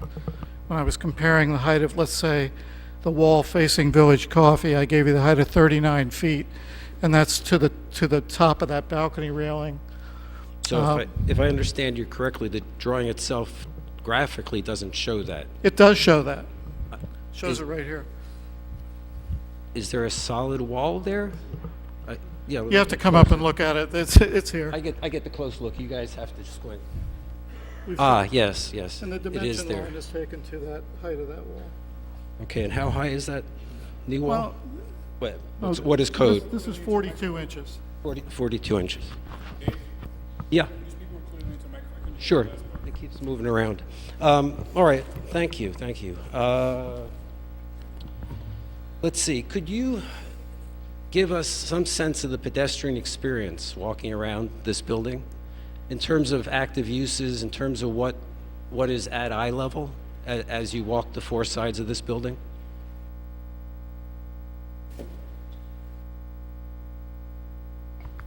I think I already did that on 3 of the sides, the 3 exposed sides. I don't think I did it on the back. Let me clarify my question. You addressed where the doors are. I'd like a better description of the windows, the size of the windows, if they're, is it comparable to the experience walking past other businesses that are 30 feet wide? That are 30 feet wide, in town, Yeah, you know what? I think he's answered the question. The idea is that the frontage is going to have a series of 4 stores. There's going to be a walkway to the train station. It's going to have a store down there. And there's going to be a pedestrian plaza on the north side on the corner of Maplewood Avenue, Rickleton Square. There's going to be a new walkway put in the back along the train tracks. So, and there's going to be another crosswalk on the north side. So there's going to be 2 crosswalks across that back drive-through, and street furniture and planting all around the building. All right, well, my question was about the building itself, but maybe that information is not available. So let's just move on. Let me just address that. This building isn't a finished building. I'm not presenting what I will be presenting to the planning board on the finished building. I think you have to look at this as a massing diagram right now, and we're trying to get to an ordinance that permits this building. So we have several steps to go through with the Village Alliance and with the planning board on the aesthetics of the building. We're going to go back and revisit that. We've gotten comments that we haven't addressed yet from the Village Alliance. So to describe in detail all the window sizes, where the brick bands are now, all those things, I think really doesn't make a lot of sense, because we're going to be back. This is a massing diagram. That's fine, that's fine. Last question. I came a little bit late, but there was rumor in the pews here that the architectural feature that was described last time is not going to be part of the building. Is that true? No, what I said is that the architectural feature is going to be, we're proposing to take it out of this as a right out of this ordinance, and if they want to do it, they'll have to go to the planning board for a variance. Okay, thank you. We're going to end with these questions of these 3 individuals here, and then we're going to take a break and allow people to come up and take a look at it, and then we're going to move forward with public comment. Hi, Bruce Hartley, 283 Wyoming Ave. I just wanted to get a little clarification on the parking issue you explained earlier. I believe you said there's 23 residential units? That's correct. Are there 23 spaces underground available to them? What are we, 21 below grade, but in the garage. Okay, and then the second question is, when all is said and done, will we have more or less parking spaces available to residential or retail shoppers than there are now? There will be more. More? More. We're still working out the actual numbers because we're moving around some sidewalks and some of the connections to the train station, but there will be more. Okay, great. Thank you very much. Jim Nathanson, 33 Duran Road. I just want to clarify the height issue, mainly for my benefit and the benefit of the audience. You said, I think, that the maximum height from Rickleton Square was going to be 45 feet, and from Village Coffee side was going to be 57. Was that? Did I get? That's correct. Yeah, from absolute grade to the highest point of the roof. Right. Roof edge, yes. 45 and 57, and then you also threw out 49.9, and that's from the average grade. Is that correct? That's the height. That's the maximum height from the average grade. Yeah, the way the ordinance in most ordinances in towns like Maplewood are written, It's from the average grade around the building, and as you know, grade changes around this building. So you have a engineered calculated grade plane that's the average grade plane. From that to the roof is 49 feet 9 inches on this scheme that we're presenting. And so given the topography of this property, roughly the 49 feet would be from the midpoint of the building as you were looking at it from Maplewood Avenue, on the Maple, roughly? Approximately, yes, that's approximately true. Okay, thanks. Kirk Kiley, 506 Summit Avenue. Will the reduction in the parapet result in the exposure of more of the mechanicals on the roof? That's a good question. My opinion, no. We've actually, on the sections... Please use the mic. Sorry, but it's just... That's okay. Okay. On the sections, we've sketched in, we've dotted in approximately where the stair tower is going to be and where our mechanical equipment's going to be. And we're going to do more diagrams, we're going to do more view studies for both the Alliance and the Planning Board. But if you are standing on the opposite side, in this case by Village Coffee, and looking up, your sight line from the furthest point, you're going to miss anything on this roof. Same thing, let's say you're standing on the edge of the park here looking up. This is the cut-off corner. So your view plane is cut off from anything in the center of the roof. So our mechanical equipment will be located along the corridor line above the top residential corridor, and that's also where the stair tower is located. We need to bring one stair tower up to the roof. Also, will there be any studies showing the shadow that this building will be casting at various times? We haven't done that yet, but it's possible that we could. Quick questions. I don't know if this has been addressed. Marley Craig, Summit Avenue. Have you addressed the builder about preserving the trees that exist around the post office right now? We're going to do an analysis of all the trees, both around the post office and the one in, there's a couple of trees along the Rickleton Square parking. One is dead. There's a tree in the front that will be lost.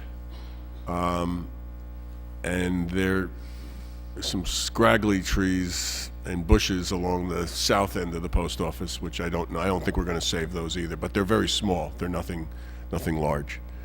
But there'll have to be a tree analysis as part of the plan. And there'll be new trees also. Hey there. I understand. Could you just give us your name and hold it close? Sure, sorry. Alexandra Birnbaum, Euclid Avenue. I understand you were the architect for the station house also, and I know that... I was, yes. I just said that I understand you were also the station house architect. Yes. And I know that a lot of residents and the public were disappointed in the mass and the materials of that building, and I just wanted to know how you intended this to be any different.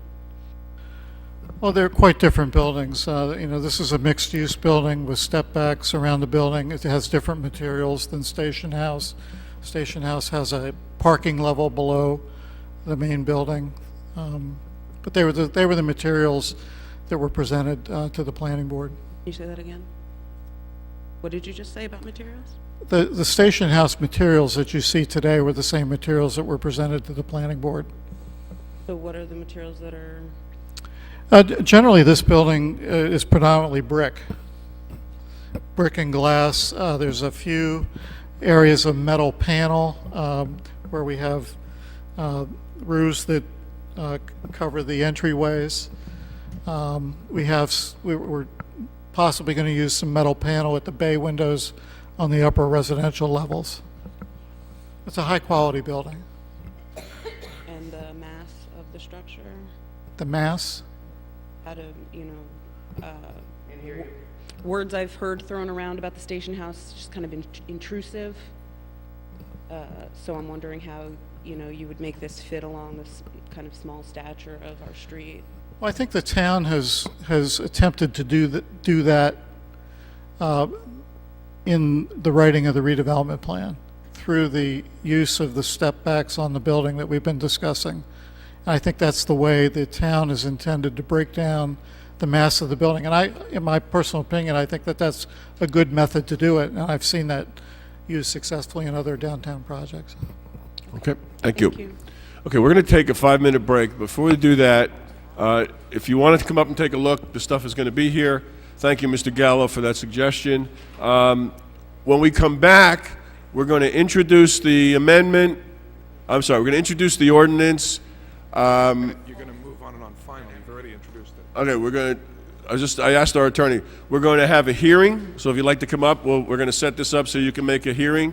At the end of the hearing, we are going to offer some amendments to the plan, and then we will have a vote. So we'll be back in 5 minutes.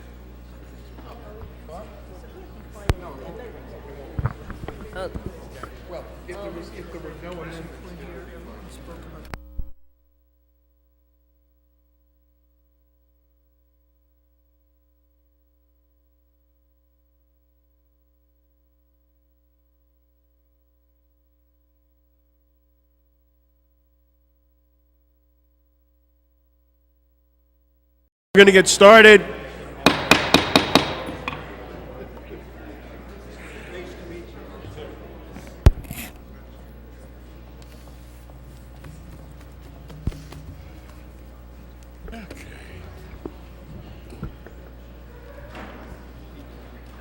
Hearing comes before the motion on this.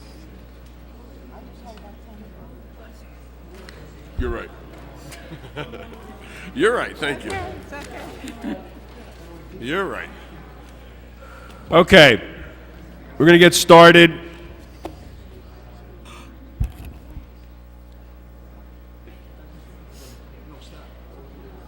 Okay, we are on agenda item number 8. It's an ordinance on final passage. Mr. Mayor, item number 8, ordinance on final passage, ordinance number 2766-15, adopting amendments to the redevelopment plan for the post office rehabilitation area. This ordinance will revise the redevelopment plan for the post office rehabilitation area. Okay, so just to go over where we are, we have a plan that's been adopted. There was a proposal to modify the plan. And what you see in this ordinance was a plan to go from a building height of 45 feet to a building height of 53 feet. The building was also allowed to have an architectural feature in the corner of Maplewood Avenue and Rickleton Square parking lot. And there were setback changes to make it 10 feet from the front of the facade on both the Rickleton Square and on the top story on the Village Coffee side square, side rather. There are also changes around the affordable housing obligation to make that a negotiated item as opposed to a fixed item. And there were some changes around the lots. There are actually 3 lots here. We're going to retain 1 lot, which is the Village Coffee lot, which is lot 181, as a public lot, and only dispose of the other 2 lots, which is the post office property is actually on 2 lots. As I said earlier, there will be an amendment at the conclusion of the hearing to bring that 53 to a maximum of 50. There will also be a statement from the Township Committee to the Planning Board that the developer has agreed in our negotiations not to have a parapet, so that 50 feet will be the maximum of the building height on average grade, which will mean in some parts it will be lower and some parts will be higher. There will also be an amendment to eliminate that architectural feature that I just described, and if the developer wants to pursue that, that will go through a variance process. And then we will eliminate the parapet, just for clarity, we'll eliminate the parapet also. So I just wanted to say that to you so that if you get up and make your comments, you know that we are anticipating some changes to this ordinance.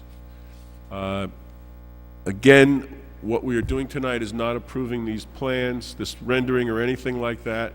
That has a lot more to go with the Village Alliance Design Review Committee has to be approved by the Village Alliance Board, and they have not done either of that. They've just given us feedback back and forth, and then it has to go to the Planning Board for a site plan. So, Mayor, if there's just one more point, just one more point of clarification. If we do introduce an amendment to the plan this evening, we should just make it clear to the public that we will not, the vote that we take tonight will not be a vote on final passage because it's a new amendment. Right. So we will be voting, if an amendment is offered, we'll be voting yes or no on the amendment, and then we'll have to re-advertise the ordinance and have another hearing on final passage in 2 weeks. that's correct, thank you. Okay, so with all that said, we're going to open up let me read this statement. This ordinance has been published, copies posted on the bulletin board in the municipal building, and copies made available to the general public in accordance with the law. Is there anyone who would like to speak on this ordinance? Again, we want you to come up here, give us your name and address, and share your comments with us.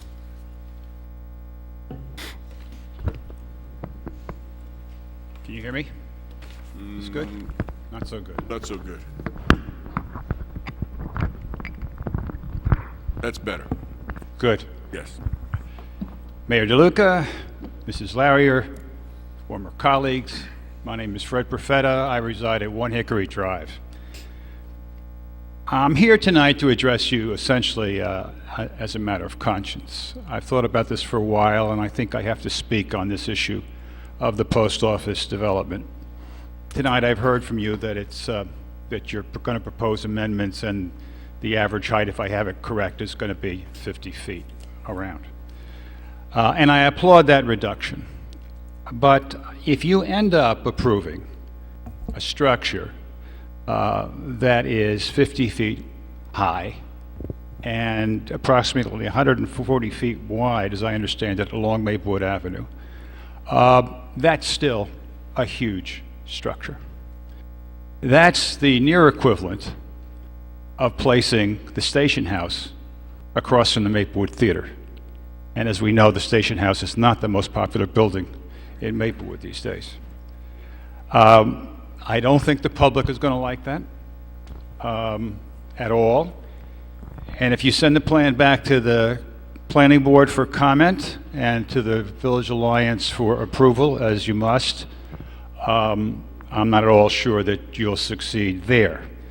So if that's the way this rolls out, I have this unsolicited suggestion for you. What I suggest is that you step back for a second and ask yourselves, what are we trying to accomplish at this spot in the village? I have to tell you, I make this suggestion with great humility, because when I was up here, and especially when I sat there as mayor, I was very bad at stepping back and starting over. Is David Humer here tonight? He could testify to that. I know what happens. You invest a whole lot of time and a whole lot of money in a proposal. A lot of it's unseen, a lot of it's phone calls, a lot of it's meetings. I know what's involved. And then some folks come up and they say, they don't know anything about the time you've put in, the investment you've put in, and they say, wait a minute, stop, listen to us, you can't do that. And the temptation is to say, so how come all you people all of a sudden became experts? But that's, quite frankly, the wrong approach, as I finally learned. I did that. I dug in my heels, as all of you will remember, when the suggestion was that we put the new police station at instead of the Betty White building and take down the Betty White building. But I was wrong. The public was right. The town is better off because the Township Committee listened to the public. And as a matter of fact, Mayor DeLuca, you were part of the public. That was your sabbatical year, as I recall. And you let me hear about that. So what are you trying to accomplish in the village at this site? Well, is it an increase in tax ratables? I mean, we have to think, what's the real point? Is it an increase in tax ratables? Well, that's a good thing. But my real concern is then any tax savings that you achieve will be totally dwarfed by the diminution in market values in the village and in the surrounding residential area. So for me,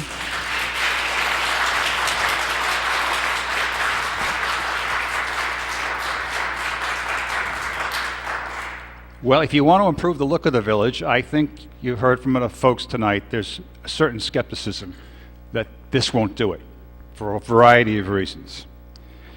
Do you want to improve the economy of the village? Is that the aim here? Personally, I think what's going to happen is that this is going to drive people away because it's going to be just a huge math. It's going to look like a behemoth across the street from the movie theater. And trust me, they won't get used to this building. The only thing they'll get used to is saying, this is the Township Committee that built it. So the problem here, obviously, is the height and the mass.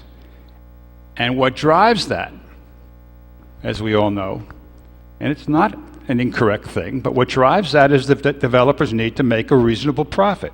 They're in business, obviously. That's their right. And what's driving the finances as to that is the fact that the demolition cost and the construction cost are considerable.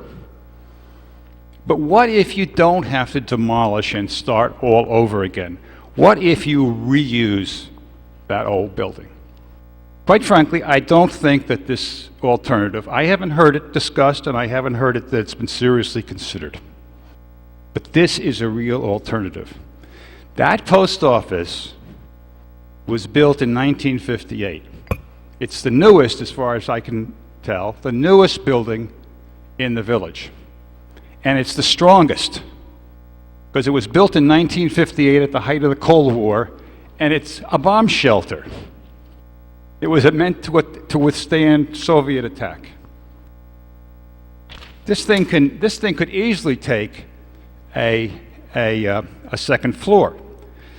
But the problem with the building, quite frankly, is that I think it's ugly.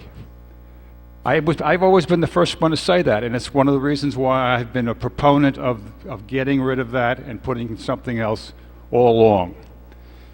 But it's really, quite frankly, a simple matter to take that old building, and this has been done on a number of occasions, and you all know of examples of it. Put on a new, say, brick facade. Thank you, Caesar. Build new windows and new doors, and build a new roof line. It's not unheard of, done in many cases. In fact, there's a building at 2130 Millburn Avenue, which was done precisely that way. Then you would have plenty of space at a fraction of the cost. And now you don't need this huge size to generate a reasonable profit for the developer. And you have a decent looking building. And of course, as we all know, this is the sustainable thing to do. You don't tear down buildings when you can reuse them.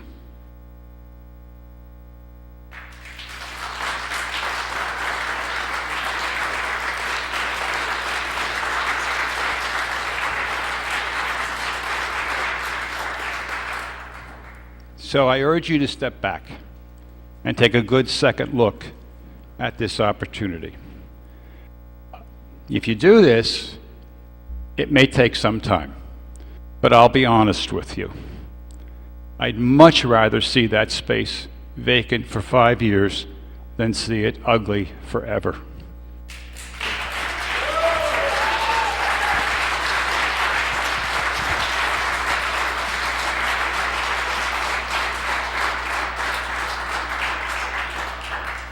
Anyone else want to address the Township Committee on this ordinance? David Humer, 26 Nelson Place. I think my comments are sufficiently different from the Mayor Profetta's that I'm going to continue, although I agree with him about a number of things. I think the process has been okay. I think you're just asking the wrong question. Once you're committed to the redevelopment law and the language of the redevelopment law, highest and best use, this is as good a use as any. The problem is the tax effects are negligible. Negligible. When you compare the rateable that you're going to get out of this property to Maplewood's roughly $4 billion tax base, there's no tax effect for the average property tax holder, not the one they can see. And it's because the lot is too small for significant rateable development. And when you're talking about residential, at a time when demand for housing near rail, which is a cyclical thing, is at a peak. So my suggestion is not to try to shoehorn any kind of rateable development and ignore the language of the development law that compels you to pick the highest rateable value for highest and best use. As an aside, I think that's one of the reasons why there is a disconnect in the dialogue, because what citizens understand as highest and best use is not what the redevelopment law says is highest and best use. And if you go back to recent history and the history of the development of the police station site, and you do a tally of the public comments, you had 150 citizens, those of you who were serving at the time, telling you not to build this, and 0 telling you to build it. And I anticipate you're going to have the same reaction tonight, and as long as this conversation continues. Because the citizens of Maplewood have shown a willingness to accept very high taxes for the preservation of why they moved here.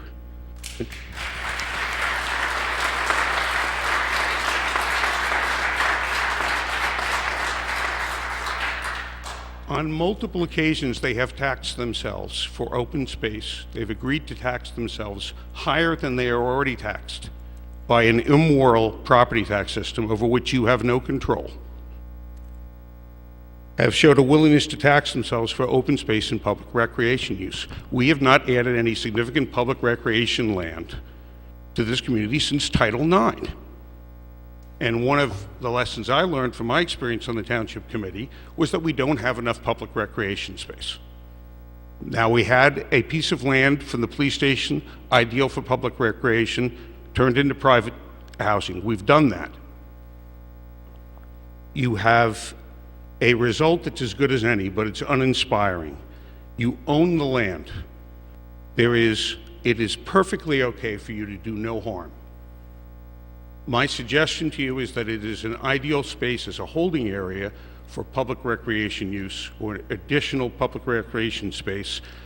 And if you think about that use and the economic environment of the village, and think about the opportunities for school children all within walking distance to use the space, it is a great holding space until you get a proposal that knocks your socks off. I don't see any evidence from the members of the Township Committee that this is a proposal that they are wildly enthusiastic about. I think it's an attitude of, we have an empty space, we have hard budget concerns, we need to do something with the space, and as Fred referenced earlier, there's been a long, deliberative, and I think perfectly okay process. I have no fault with the process. It's just that you're asking the wrong question about highest and best use. So it's okay to do no harm. You own the land. You have time. Please take your time with this decision.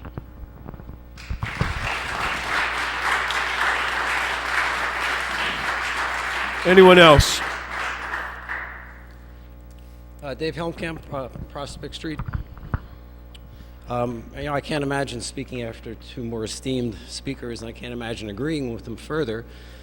And I am quite surprised to have had that experience. I'm very, very pleased that they came to speak. I had a piece of paper with me today that came to our attention in the last couple of days, something I was aware of and I'd forgotten about. And it turns out it fits very well with the conversation that just started.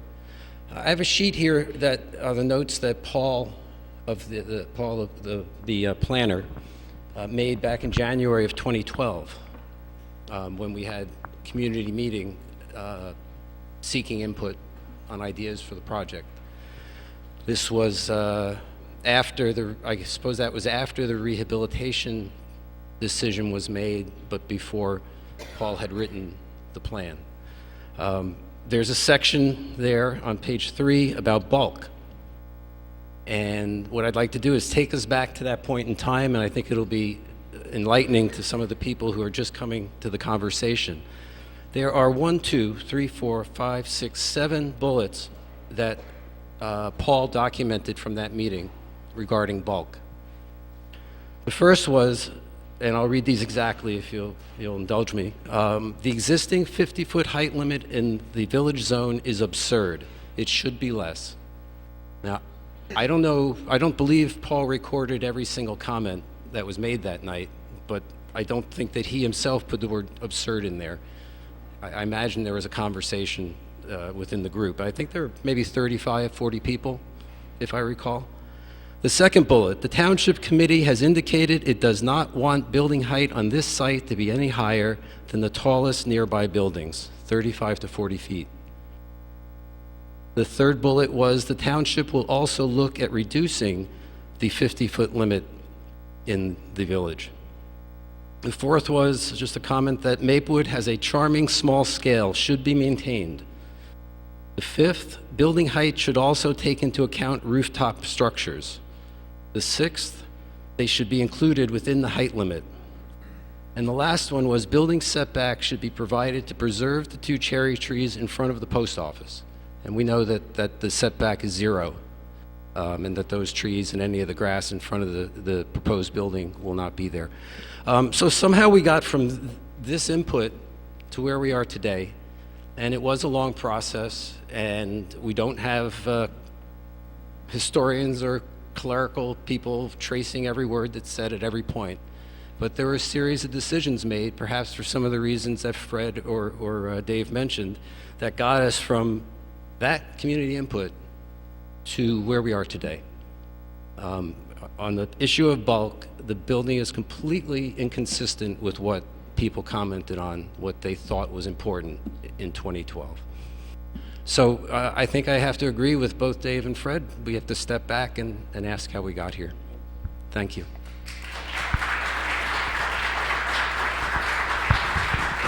Anyone else? Anyone else want to address the Township Committee? I'm Mike Stalker from 57 Jefferson here in town. I just make a couple quick points. One, aesthetic, the other about process.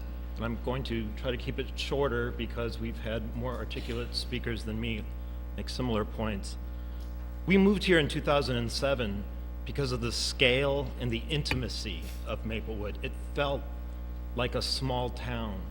And one of the reasons why it feels like a small town is you have visual access across the town.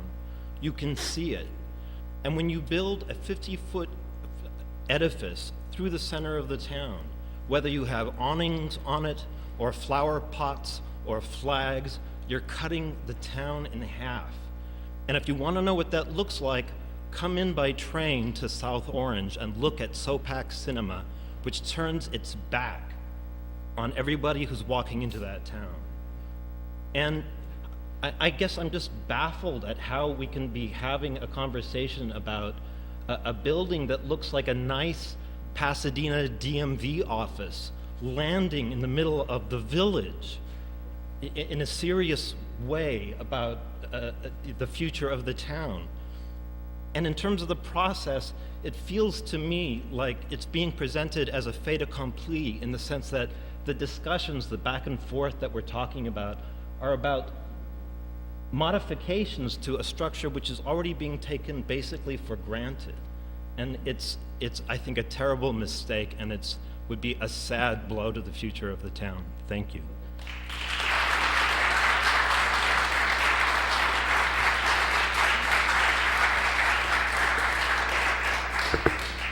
John Harvey, 8 Inwood Place, and I'm going to turn my direction because, Joe, this is directed at you, and I'm the guy that wrote you the email last week, so I want to refer to that. Last week I sent Joe, the founder and owner of JFM Properties, the developer you're considering for this project, an email, and haven't had a chance to respond, so hopefully we'd still get a response. I own a home and a business within a long stone's throw to the site of your proposed village post office development in Maplewood. In reading the news on your site, about this development project, it's clear you're excited about the opportunity. which we appreciate. Please understand that there are many in Maplewood, taxpayers, residents, and merchants, who are not able to share your enthusiasm. On your company's website, you share, and I believe this is your mission statement, JMF Properties identifies undervalued assets and redevelops, repositions, and re-energizes them to create lasting value for our residents and tenants, municipalities, and their citizens. I'm a believer, I coach leaders, I'm a believer that the alignment between our purpose and action, or between what we say and what we actually do, are at the core of our integrity and the integrity of our business. Your mission statement, when applied to the Maplewood Post Office project, naturally surfaces questions and concerns, as you've heard tonight. As a resident taxpayer, business owner, it would be appreciated if you would share your thoughts on the following. And one of the questions I guess I have for the Township Committee and yourself is, are any of these questions going to be answered before the decisions are made? As a developer, I'd love to get your responses at some point.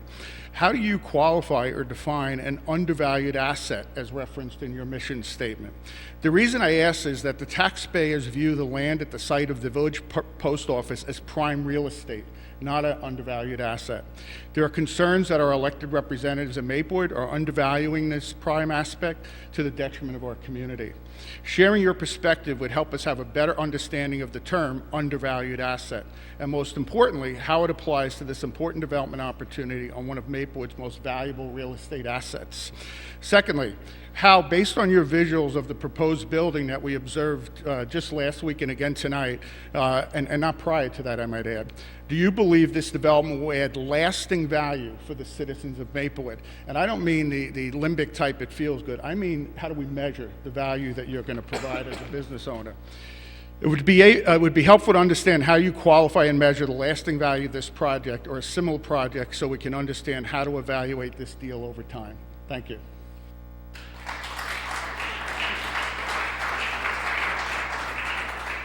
Anyone else want to speak on this ordinance?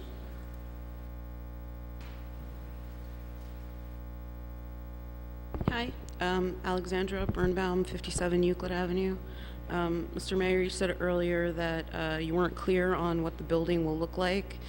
I'm sorry, that you were clear on what the building will look like, and I must say with all due respect that I really don't think you are, because Maplewood is a very unique place. It's not Morristown, Maplewood is not Princeton, and that rendering over there shocked even me, and I've been not a fan of this for a while. It just looks like another cookie cutter shopping village USA. I look at that and I don't see a sign of Maplewood Village, and you can cut off a few feet and set it back as many feet as you want, but that building is still grossly out of place with the stature of this beautiful little town that we've elected you guys to preserve. I split my time between here and New York City. I see constant battle of preservation in the city, neighborhoods becoming home to big conglomerates, and I can't tell you how refreshing it is to pull up into Maplewood Station and look at our village and our quaint oasis that is unbelievably only a half an hour away from the concrete jungle. And it would be a great shame to make this town just another suburban extension of New York City, because Maplewood's more than that. It's a special place. We can continue that if we really think long-term about our town. We can always look back like we are about other things and say, you know, man, we shouldn't have done that. We've done that with other structures with forewarning by the public. I hear echoes of previous warnings here tonight. The people of Maplewood keep trying so hard to fight for the heart and soul of Maplewood and feel ignored often. This building won't help Maplewood financially either, because one of the reasons people flock here is the uniqueness of this town. Also, you said you didn't know if there were benches along Maplewood Avenue, and there are. And I ask you, and I ask the Township Committee to please spend a few minutes looking at those renderings, and then maybe tomorrow or the next day, please just go sit on a bench along Maplewood Avenue, and close your eyes tonight and try to envision sitting on a bench in Maplewood Avenue in the shadow of something that enormous for Maplewood, which a town in 2015, this town really is a small wonder. Thank you. Anyone else?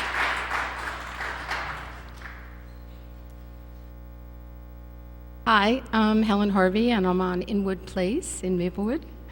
And my comments and questions are all for the record, please. Back in 2003 and 2004, there was a proposal to erect a cell tower on the Maplewood Country Club golf course. The local Maplewood Preservation Group at that time made a concerted effort to block the tower because they felt the cell tower may be too close and too overwhelming relative to a historical or landmark district or a potential designated historic structures and districts. Considering our beautiful town hall and memorial park are in the process of being recognized as historical icons, and the Maplewood train station is already recognized by the State Historic Preservation Office, has the Township Committee with the Historic Preservation Committee completed a study to determine the impact the proposed post office redevelopment will have on these historic landmarks. Ironically, I believe that even a balloon test was done to test the visibility of the cell tower at the time.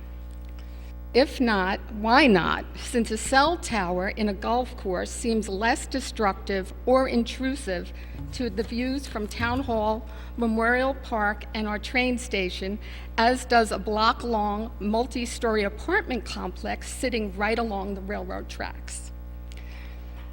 The historic preservation element for the Maplewood Master Plan says, as the community evolves and changes over time, important aspects of community character may be lost if they are not preserved in a proactive manner.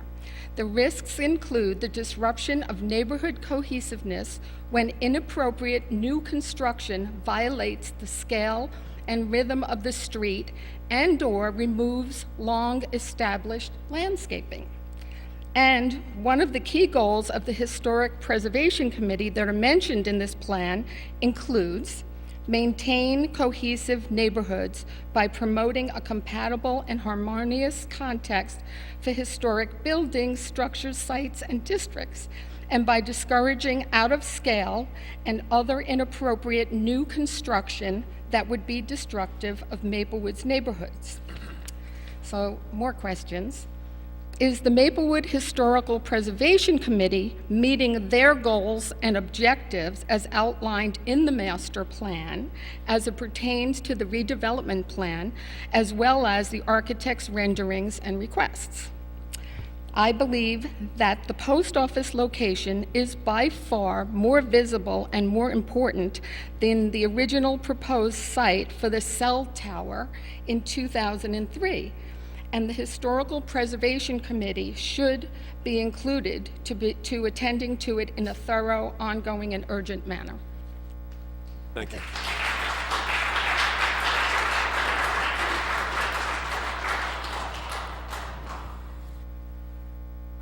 Gideon Roman, 32 Headley Place in Maplewood.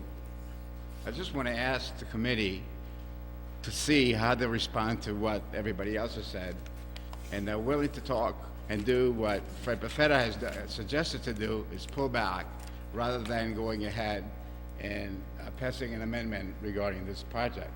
I think it would be very important, because I've had the same exact thought that Fred had about what's wrong with what's there now. We could just change it and make it a little bit bigger and not have to go through this massive plan and keep it what it is today. And if you guys are willing to do that, that'll be great. But if we just talk and nothing happens, then everybody has, kind of said what they wanted to say and nothing happens. And you're gonna go that route and that'll be the end of it. So the question is, I challenge you guys to go ahead and do what Fred said and hold back and, vote on holding back the amendment today. Thank you. Thank you.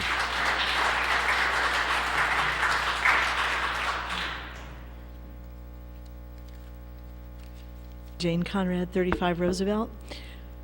Well, before I came here tonight, I stopped and wrote down thoughts I had about, my view of what it was important to protect about Maplewood Village, and some of which I alluded to earlier. And I feel like one thing that we have in Maplewood Village that is just doesn't exist in other New Jersey towns that I've seen is that it really works as a pedestrian zone. It's compact, walkable, the different businesses every 15 or 20 feet, easy access to businesses from the sidewalk, which for 8 of the 20 years I've lived here, I was pushing a stroller. So I know how important that is, and I know how many people pushing strollers do patronize the businesses in our town. Also, the lively and varied window displays in the village, and the minimal pedestrian versus car conflict, which I think is also essential. And I think the character of Maplewood Village as a pedestrian zone adds to the pleasure of living here. I think it increases the value of every house in town because people value this sort of place. And I think it contributes to the success of every business in town because of the ease of combining trips and the serendipitous looking, you know, I have this errand, but while I'm there, let me go to this store over here, and how about look at this display, and so on. And I find when I visit other towns, I go straight to wherever I'm going to and I leave. And that is not how I believe other people behave in Maplewood Village. And so there's something very special about that scale and about how people are able to use it because of its ease of access in so many ways. And I agree with people speaking here that the proposed building just does not harmonize with this essential character of Maplewood Village. I see how the architects, did try to be responsive to comments they've gotten from the Village Alliance and others. I only saw 2 entrances. I'm glad to see they thought of other ones. But it's a very long facade, and it's an awkward, just that in itself says it all, that you have to resort to something that this ramp, it makes sense, but yet it still separates people walking along the sidewalk from people going into the store. And everywhere else in the village, because it's smaller houses or buildings, you don't have that problem. The access is direct, in. And, to me, that just sort of points to the challenge of trying, or perhaps the inadvisability of trying to build something of this scale. Another large facade building, which still is much smaller than the one being discussed, is where my husband has his office, over above the Maplewood Theater. And as you know, the second floor up there, it's a good thing he doesn't need foot traffic. It's difficult to manage a town that's on a slope like that. And so maybe the small size of buildings is what we need in order to maximize the feel and, the things we value about it. I also commented to the architect. I'm certainly not an architect, but just in imagining, I was trying to think if there's going to be a building, what could it offer, to me and others who are not going to be living in it. And I was thinking, we need access to the stores. Maybe it could be access all along facing Village Coffee, because I always kind of liked how all those doors open there. It's like an old-fashioned train car. And, it seemed to suit the site. And wouldn't that be nice if those could be echoed across the way? And also there could be stores across the way. And, again, it's too much of a challenge, the slanting of it. So you have kind of a blank wall. Again, I'm talking about the south side where people walk all the time to go underneath the train tracks. And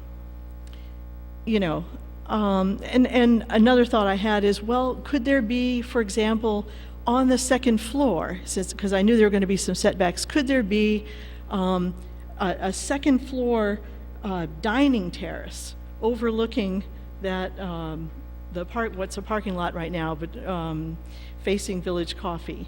You know, that could be kind of exciting. That would offer something. You could have flower boxes. You know, again, there's sort of an indoor-outdoor dining thing happening in Maplewood. And the architect said, but that's for, on the second floor, we're having residential. And so I thought, well, but, you know, who are these people that are going to come and, you know, what does that offer to a person in the town? If it's just going to be people that don't live here now and they're going to be taking the views and the special, you know, they'll have the 10-foot balconies and so on.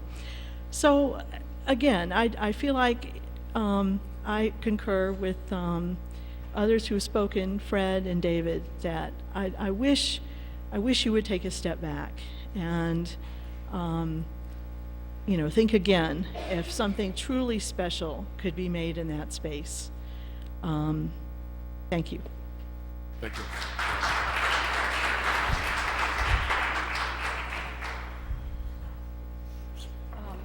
Linda Sexer, Euclid Avenue, Maplewood. First of all, I would like to thank Mayor Profeta for his comments. Fantastic, and I agree with everything you said. A year and a half ago, when the RFI and the redevelopment plan were issued, indicating that the post office building would need to be demolished, I assumed there was a valid reason to demolish it. Something such as structural problems or some major problem with the building that were impossible to remediate. In the subsequent period, I've spent a lot of time further investigating not only the history of the building, but also the documentation that we used to substantiate and support this action. I obtained a copy of the Area in Need of Rehabilitation study issued in May 2011 and a copy of the New Jersey Local Redevelopment and Housing Law. The rehabilitation study, declared that the reason for declaring this an area in need of rehabilitation was the infrastructure in the study, meaning that the study area meaning the post office and adjacent lots. Since I was unable to find additional information supporting this claim, I submitted an Oprah request asking for documents, engineering studies, reports, and information used as a basis for the May 2011 Area in Need of Rehabilitation study for the post office and adjacent lots. In reply, I received a letter, 2 pages of an email thread, and a copy of a portion of the Maplewood zoning map. This letter, which was kindly sent by Ms. De Palma, indicated 4 resources. These are the master plan reexamination, the zoning map, and the zoning and development ordinance, which are all documents easily available without Oprah request. These did not provide the information I was seeking. The email communications, however, were communication between Mr. Gragel, Mr. Manning, and Mr. Malavasi. These reveal no engineering studies, no reports, and no actual substantiation for the area in need of rehabilitation. After inquiring again, I was told by Ms. De Palma and Mr. Desiderio that this was all the information available. The email from Mr. Gragel stated, which was to Mr. Malavasi, stated, just to follow up on the water and sewer issue, any information you have regarding the age of these utilities on the post office property and adjacent sites, as well as any issues regarding them, would be helpful in making a case that this area qualifies as in need of rehab. Mr. Malavasi answered as follows. As far as the water and sewer, the maps we have in town indicate they are from 1932 and were last revised in 1960 and show the sewers in the village, so they are at least 50 years old and have not been replaced other than as needed for repair since then. There is an ongoing problem with sanitary sewers in Maplewood Village with the buildup of grease in the lines requiring constant maintenance by the DPW. The sewers discharge into a siphon which goes under the stream that crosses Maplewood Avenue. During rain events, the siphon backs up due to a combination of the surcharge into the downstream trunk line owned by the joint meeting and infiltration inflow into our lines in the street. The issues in the street have led to backup in the basements of a number of buildings along Maplewood Avenue. I hope this helps you make your case. Mr. Malavasi's comments are not at all in regard to the post office property. but refer to problems in the street and downhill in the area of the brook, which is in the vicinity of Highland Place. In fact, the lines referred to as owned by the joint meeting run across Memorial Park, as indicated by the map that was provided to me. It is not apparent that there are any major lines running under the post office building, which would be to its detriment. The study issued discusses extensively the infrastructure in the vicinity of the village and says little about the post office property. While the local redevelopment and housing law allows for designation of an area of rehabilitation for sewer and infrastructure issues, per notation in the study, the law clearly states a majority of the water and sewer infrastructure in the delineated area, not in the adjacent areas, nor in the town or vicinity itself. The law goes on to indicate repair and rehabilitation. It is not indicated that condemnation and or demo are required. In fact, the New Jersey Local Redevelopment and Housing Law defines rehabilitation for an area such as this as an undertaking by means of extensive repair, reconstruction, or renovation of existing structures with or without the introduction of new construction or the enlargement of the existing structures in any area that has been determined to be in need of rehabilitation or redevelopment, to eliminate substandard structural conditions and arrest the deterioration of the area. Demo is not indicated at all. As reuse is the first tenet of sustainability, I would like to know, was a feasibility study done regarding the reuse and repurposing of the post office building, encompassing options for alteration, renovation, and addition, vertically or horizontally? I cannot find any evidence of such a feasibility study. It's a yes or no question. This is a time for you to make a comment. Okay, no answer. If the answer is no, please explain why this was not done. Second question, were opportunities provided for any private entities to purchase and reuse the building? And I suspect you won't answer that either. And the second part of the question is, if not, why not?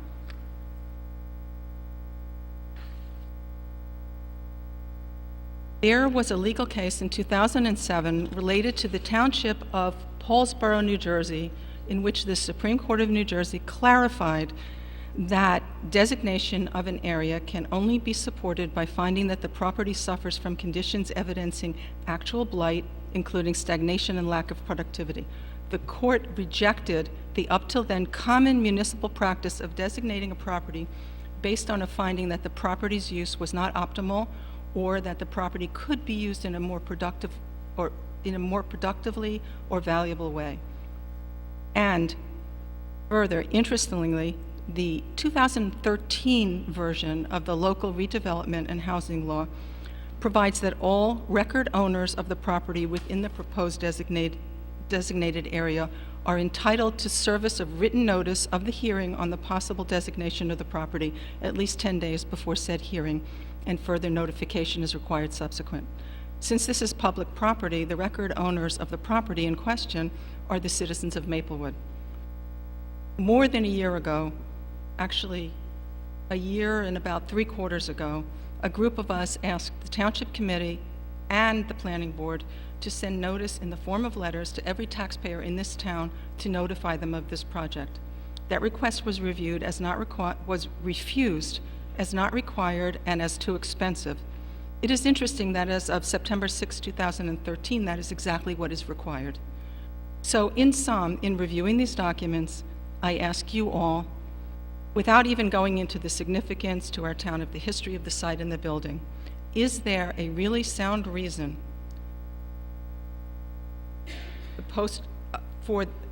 is there a really sound reason substantiating the demolition of the post office building, either from a structural or legal point of view?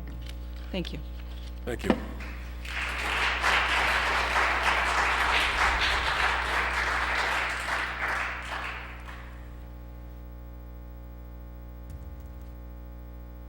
Hi, my name is Lynn Rashbaum. I'm at Washington Park in Maplewood. I'm not one to get up and speak publicly. I wasn't even planning on being here tonight. I've been away for a month and a half, and I came back, and my husband brought home this little piece of paper that was on the car with red balloons on it. And I said, what is this? And I read what it said, and I went on the website and I checked it out this afternoon and saw what it was about. And that's why I'm here. I rented a great movie I was going to watch tonight, and I said to my husband, I think we need to go to the town hall tonight. First of all, let me thank you, Fred, for saying what you did.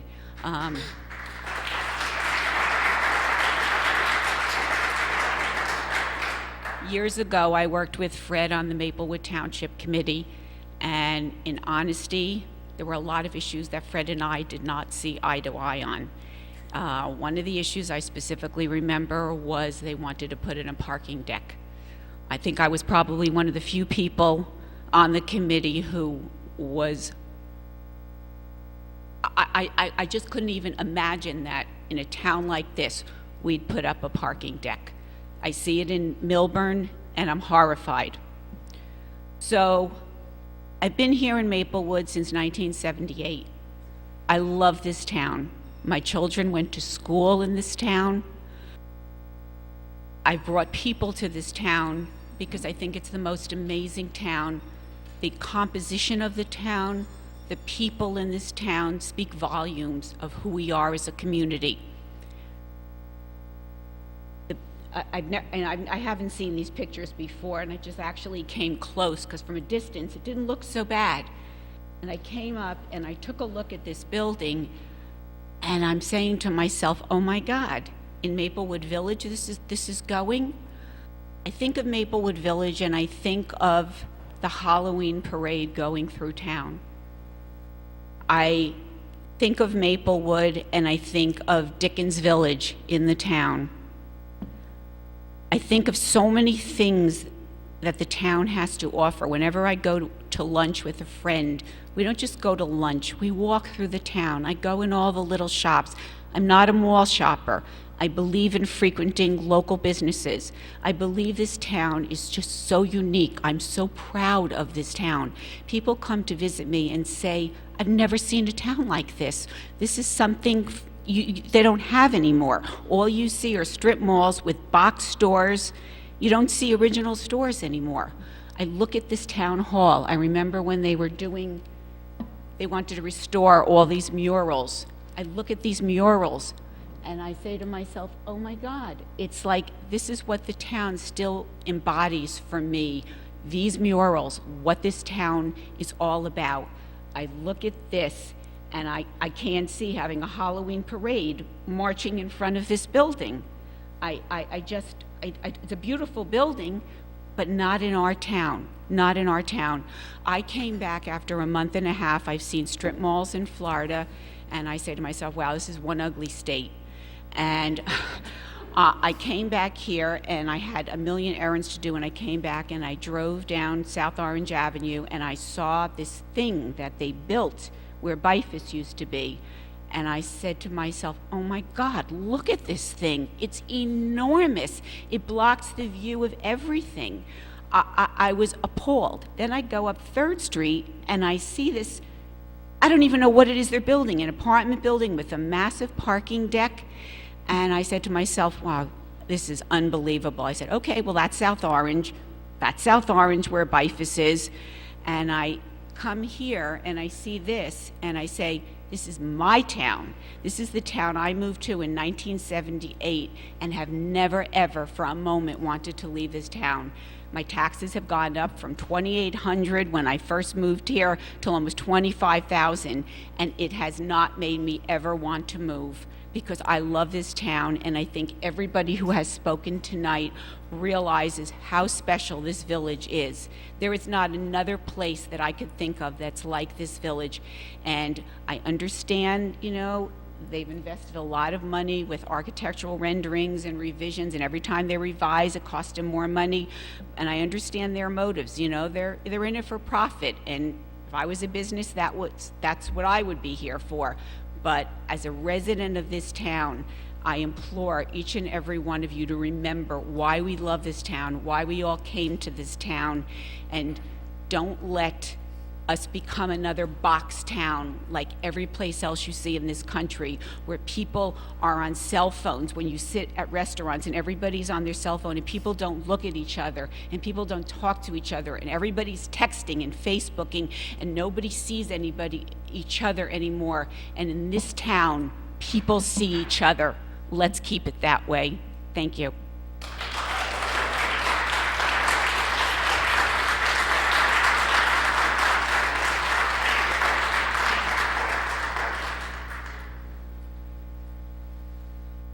Hi, my name is Pandora Setien, and I live on Prospect Street. So having listened to a lot of the comments this evening, I really like the idea of repurposing the building. I think for a number of reasons that were already mentioned. I apologize. I don't mean to be rude, but when you turn your head, I can't hear a word you're saying. Okay, sorry. For a number of reasons that we've all heard this evening, I like the idea of repurposing the building. And I also heard this evening that the proposed plan would not actually have the effect of decreasing our taxes. So as I sat here listening through to all the comments that were made, it occurred to me that maybe one solution would be to repurpose the building to something akin to like a Chelsea Markets type building, where you have a number of smaller businesses in that location. You can work with the existing building. You can attract people to Maplewood from neighboring towns. And I think, not being a tax expert, but I believe that the added revenue that would be generated, and as a result also the taxes that would be received from those commercial businesses would outweigh the, what I heard tonight, that it wouldn't reduce our taxes. So just wondering if any consideration has been given to repurposing the building that way, subdividing it into smaller businesses that would attract people not only in Maplewood but from neighboring towns, and thereby also increase revenue for the town. Thank you. Thank you.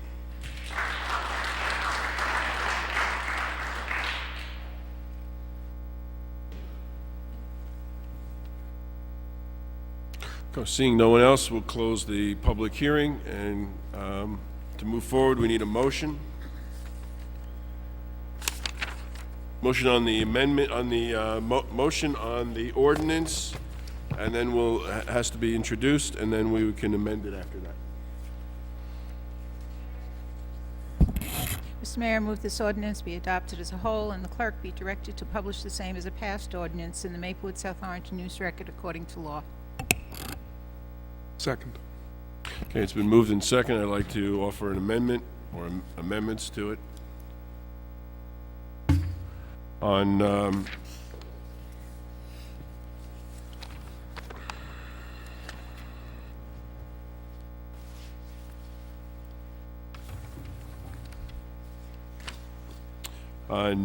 building envelope, building height, A, the limitation on building height assume the construction, limitations on building height assume the construction of a building with a flat roof, although slope features such as dormers and mansard roofs shall be permitted. Overall building height shall not exceed, the ordinance says 53 as measured from the average finished grade along the building perimeter to the highest point of the roof. I'd like to amend that to 50. So it would read 50 feet as measured from the average finished grade shall be calculated, 50 feet as measured from the average finished grade along the building perimeter to the highest point of the roof.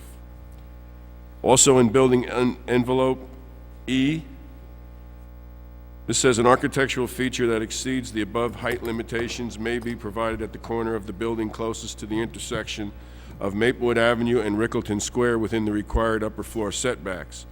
Such feature shall not exceed one additional story above the maximum permitted height at this intersection and shall not be more than 25 feet in width. And I'd like to amend the elimination of that section.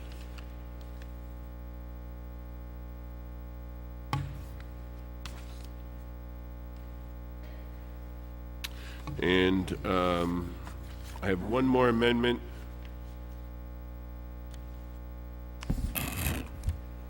In D, in building envelope, the first sentence, parapets shall not exceed a height of 42 inches above the highest point of the roof.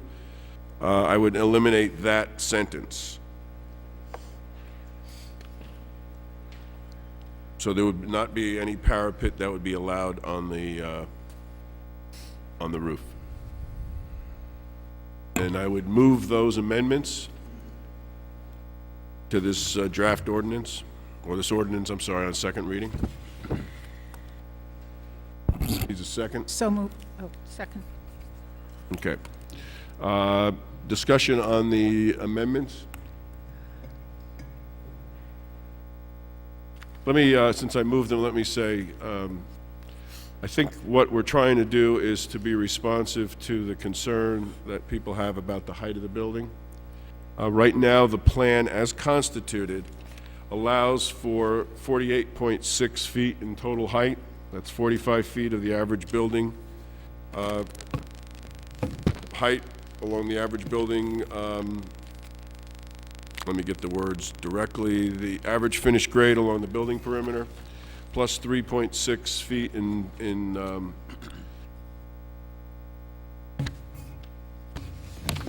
the parapet, that would be up on top of the highest point of the roof, so that would be 48.6.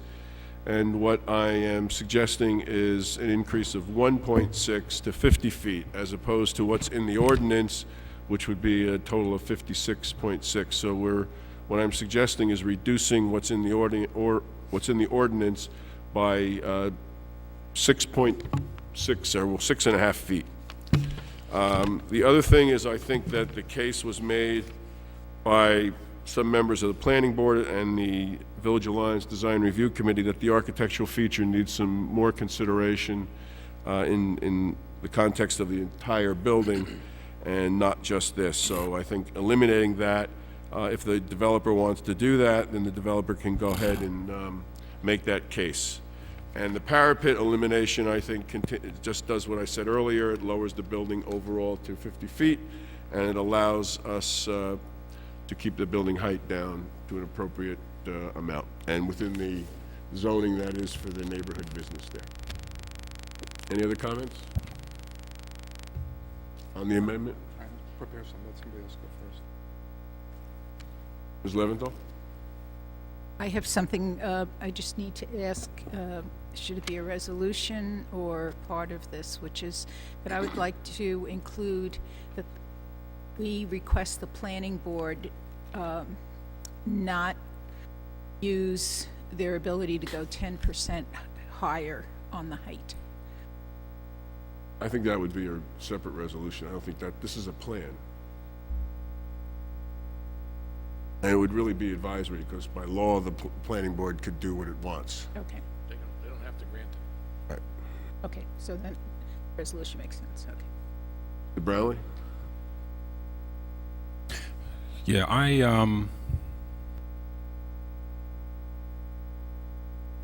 in thinking about what we're going to do tonight, we're right now at the point where we're considering amendments to the existing plan. And one of the things as I thought about where we are today in terms of the steps that have gotten us to the point where we are, that I had some issues with are the fact that the planning board hadn't rendered specific feedback at an earlier step in the process. They essentially kind of didn't render a decision at all.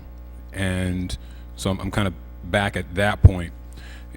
Given that that was their stance, effectively what, to me, that meant was that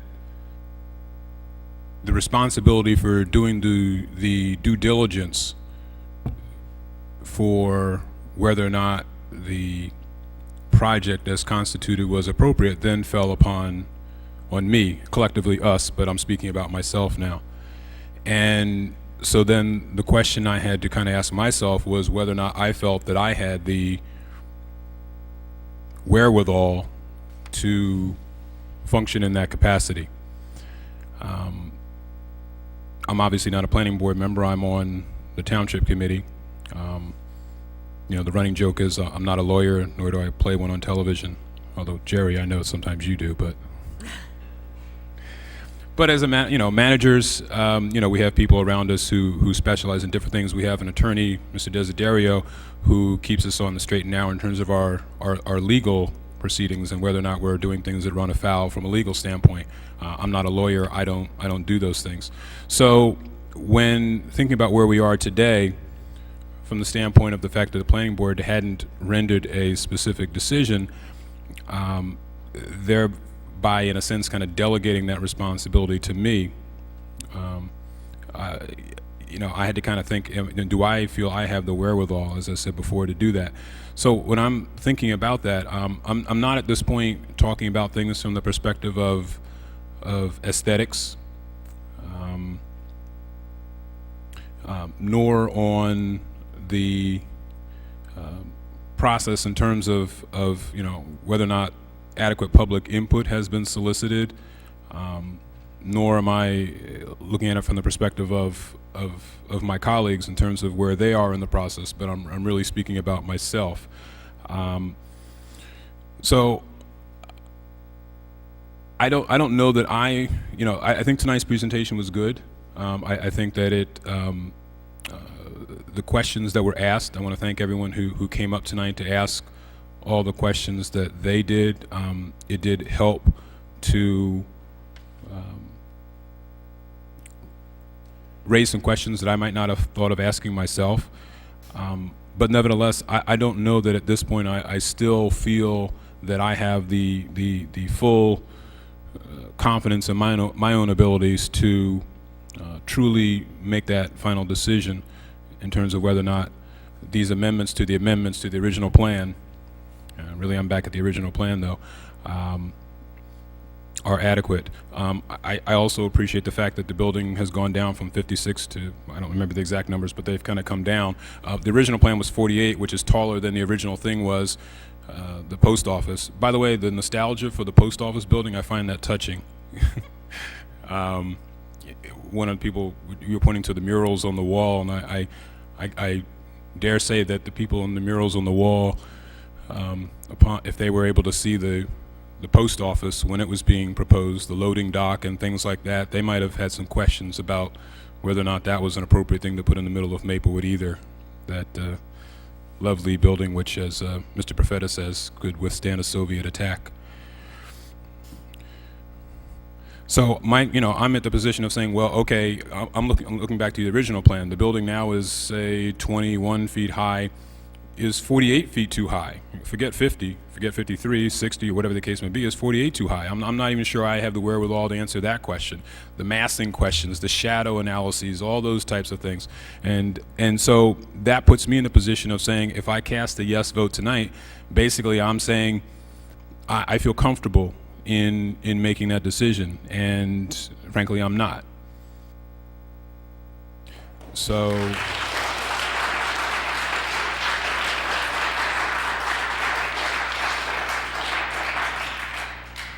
I don't know per se if in the words of some people I'm taking a step back as much as I'm not taking a step forward. I don't know if you want to take the claps back for that, but I'm not comfortable moving forward based on my feeling about my wherewithal to truly, do I have enough information? The planning board didn't feel that they had enough information at the point where they were considering it. Do I feel I have more information? I certainly have information, but do I really feel that comfortable with the decision? I don't feel that I am. And so I'm going to be voting no. Thank you.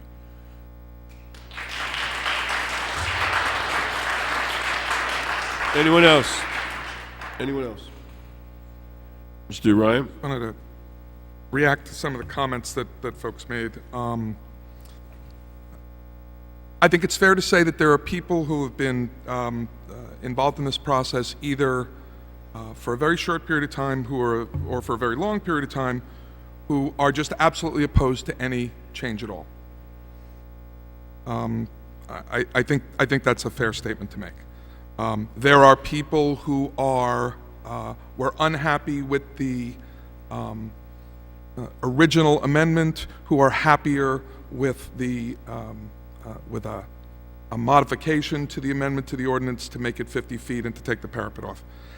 There are people who, I guess I echo Mr. Brownlee's statement. There are people who'd love to see the building torn down because they think it's hideous. And I'm really kind of surprised to hear people talk about the historic value of that building. I mean, I don't see it. And I also would say to you that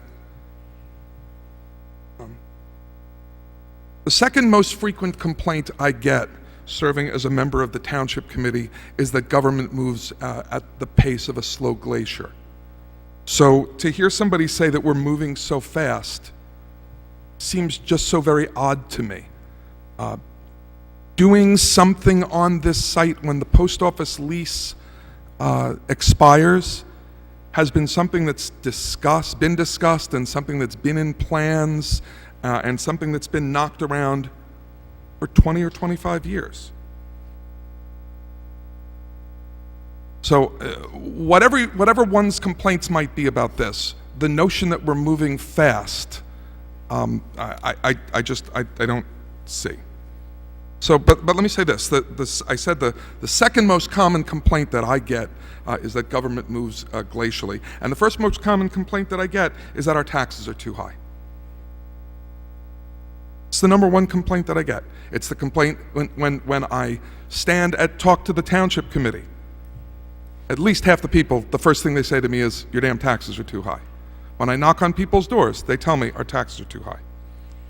The person who said that taking this building, this piece of property in this building that we currently own, and putting it on the tax rolls isn't going to reduce our taxes was mistaken. I think that while I love the idea of repurposing the building, and if somebody had come forward and made a reasonable plan to do that, I think the Township Committee would have been all over it. But nobody... Excuse me, sir, I didn't interrupt you when you were speaking before. I didn't interrupt you when you were speaking before, okay. Thanks. I'd just like to make this point, right, that the first and foremost thing that people complain about is their taxes. I feel that I have a responsibility to try and come up with the best possible use for a township asset. And if I thought that the best possible use was to leave that building alone, I'd go for it. But this has been talked about and studied and discussed. I don't think that this is an unreasonable set of changes. As was said earlier, we're not approving a design. There are people with more skills than I who are going to be giving input on the design and passing judgment on the architecture and the materials and the facade, and I'm comfortable with those people doing this. So I am comfortable with voting yes to amend this so that we can have a public hearing on finalizing it. I don't think that that constitutes moving fast.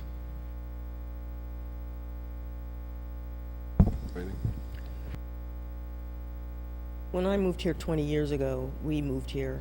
Can you I'm sorry. move it up closer? Yes. When I moved here 20 years ago with my husband, before my children were born, we moved here. We walked through the village. We loved the village. We still love the village. My kids love the village. My daughter comes home from school, and she goes to the village, and she loves the village. When I think of what we are trying to do in the village, and I think, as my colleague said about our taxes and the comments that I heard that we've had 110 or so, however many people here talk about this building horribly and this plan horribly, and we have no one talking positively about it. I would differ. I have gone through the village with my children and have heard about the post office and how nice it is that it's coming down and that something else is going up. And I will confess that it's none of the people who sit here in this room. when we took some of these images to talk to the township, as I mentioned 2 weeks ago, even with the size of the building being larger, we received positive comments about it. I think it's very clear that if something is going the way you want it to, you're not necessarily going to come out until almost 11 o'clock on a Tuesday night. But if something is going the way you don't want it to, that's when you speak up. I believe we have, going back a year and a half to when we first started this development plan, we heard input. We heard that you're not listening, we heard that you're not transparent enough, and yet we made changes to the development plan.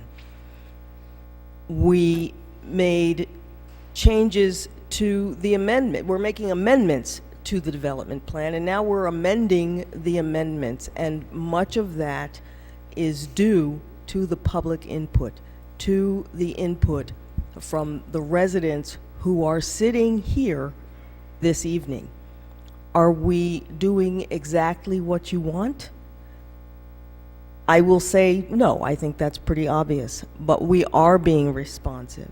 We are doing our due diligence, and we are doing what we believe is right for the village and for the township.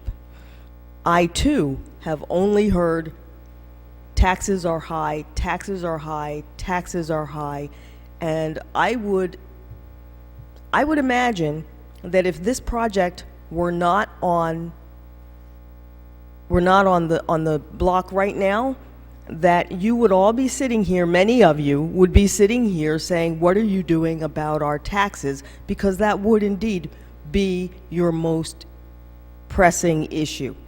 So I too will be voting for this. I had reservations about the size, and yet we brought the size down. I had reservations about some of the materials or what the building will look like exactly, but that is still in the making. And so we would welcome your input on that as well. So I hope that when we're talking with Mr. Forgione about the types of materials that he should use, that you will also speak up and that you will also give us your input. But I will be voting for the amendments.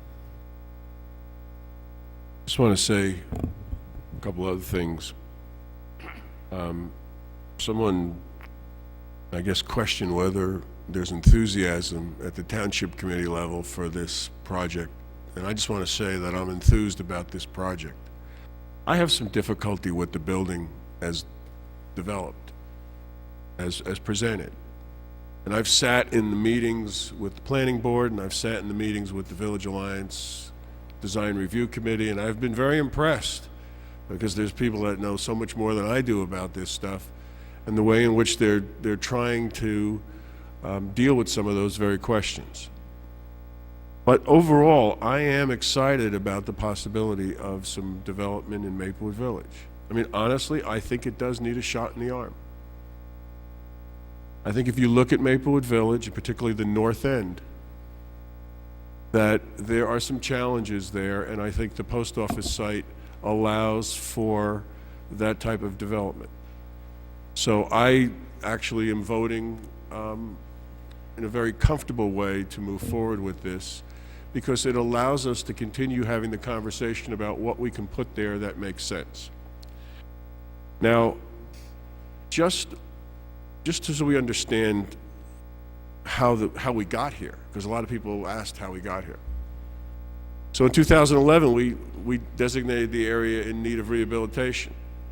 2013, we came up with a plan. And then we went out to bid, and there was nothing in that bid specification that said you had to tear the building down. It said we anticipated the building would come down. But the developers that came to us did not suggest keeping the building. So the way this works, and you have to follow, this is a very detailed process that's very legal, it's legally, you have to follow it to the letter of the law here, is you make a determination based on your request for qualifications, request for letters of interest, or request for proposals. You make a decision on who you think is going to provide the best, who has the most qualifications, and who you think is going to provide the best product.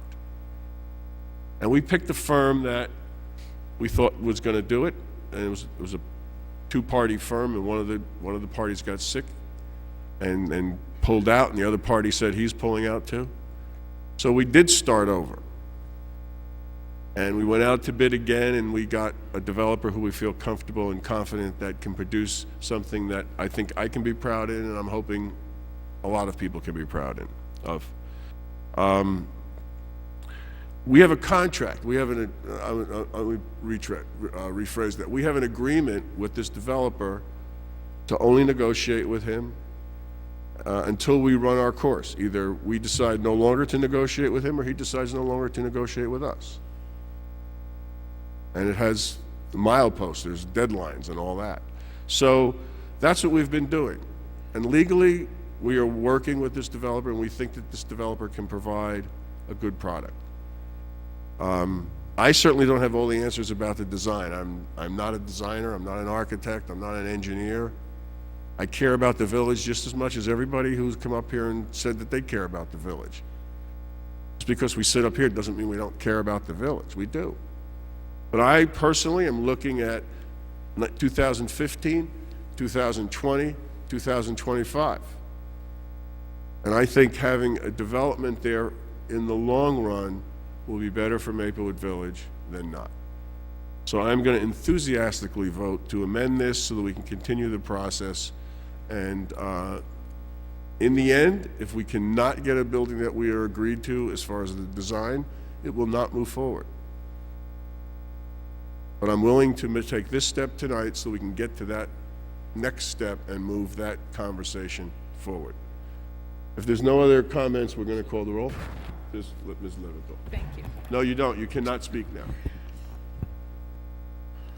We have been working very hard with the developer after having had many community sessions, and including hearing the public in sessions like this, where we are amending an amendment, an unusual, I would say, an unusual occurrence. But I tend to step back a little bit and try to see the big picture. As much as I think that this will be an asset over time in the village, I know I have a fiduciary responsibility in my role, and I do believe, I know that this will add to our tax base.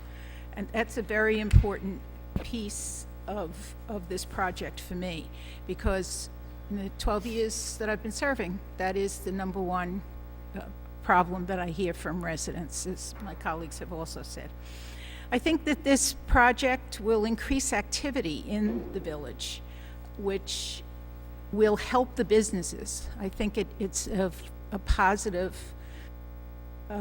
happening for the businesses. People do want apartments at train stations. This is evidenced throughout New Jersey. And we know that people want to come to Maplewood. Maplewood Crossing and the Station House were rented within months. One of the biggest things for me is, like Mr. Brownlee said, I have my ideas about what looks nice, and I have worked with engineers and architects and hospital work, so I have a little bit of a background, but I don't pretend to have all the answers. But I know that the Maplewood Village Alliance is still involved in this, and I know that the planning board is going to take this extremely seriously. And as the mayor said, if this doesn't work, it doesn't work. And hopefully it will, from my perspective, but I will be voting yes to go forward. Here? Oh, I'm sorry, unless someone else, I want to make one more comment. No, go ahead. No, I guess in the interest of, sharing a bit of empathy, You know, the mayor said that, you know, we also live in this town also. Some people have talked about how long they've lived in this town, and I certainly can't match former Mayor Profeta, you know, but you know, I've lived here for nearly 25 years. My family, we brought up our children here as well. When we saw Maplewood Village, we fell in love with that. We fell in love with other parts of town also, not just the village. I do share the mayor's belief that a shot in the arm is needed for the village. I also do share the belief that, I think Mr. Ryan said, that some people oppose change just for change's sake. You know, I deal with it every day in my professional life because I'm in the business of implementing change. But I do recognize the importance of this decision. And again, my decision is based on my comfort level that I have the wherewithal to assess whether or not the original plan even, much less the amendments to the original plan, are appropriate for the village. I realize that this is a first step, and that there will be another meeting when we'll have our final vote on this. And you know, I may learn some things between now and then, but I'm skeptical that I'll learn enough over the next 2 weeks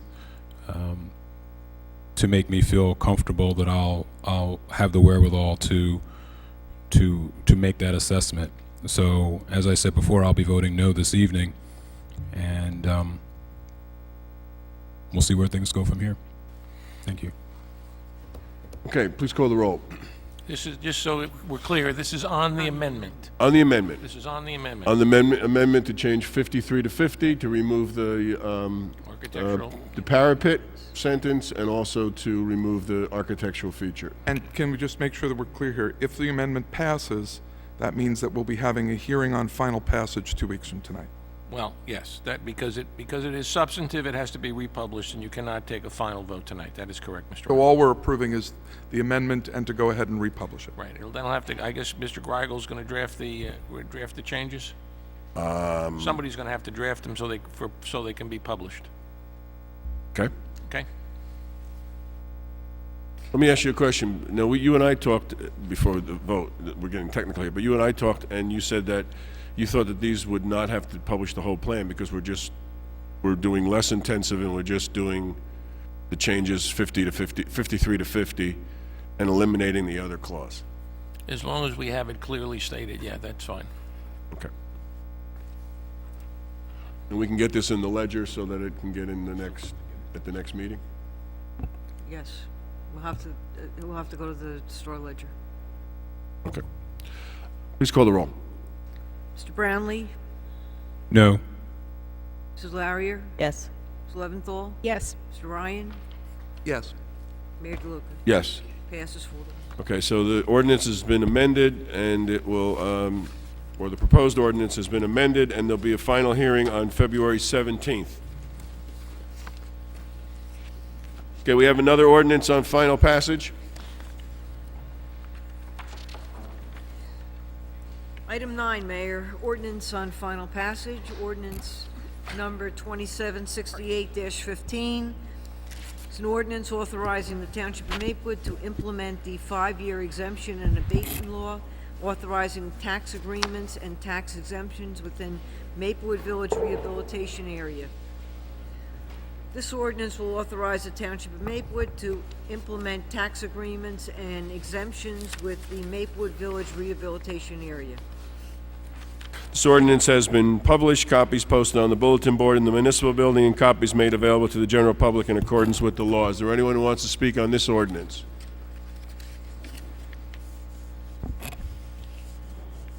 Seeing no one, can we get a motion? Mr. Mayor, I move this ordinance be adopted as a whole and the clerk be directed to publish the same as a past ordinance in the Maplewood South Orange News Record according to law. Second. Any discussion? We should just make it clear that this is really an enabling ordinance, and there would have to be a future ordinance to actually implement this. This authorizes somebody who might want this to apply. Correct. Please call the roll. We can't hear you. Can you speak a little closer to the mic? There you go. What'd you say, Liz? Mr. Brownlee? Yes. Mrs. Larrier? Yes. Ms. Leventhal? Yes. Mr. Ryan? Yes. Mayor DeLuca? Yes.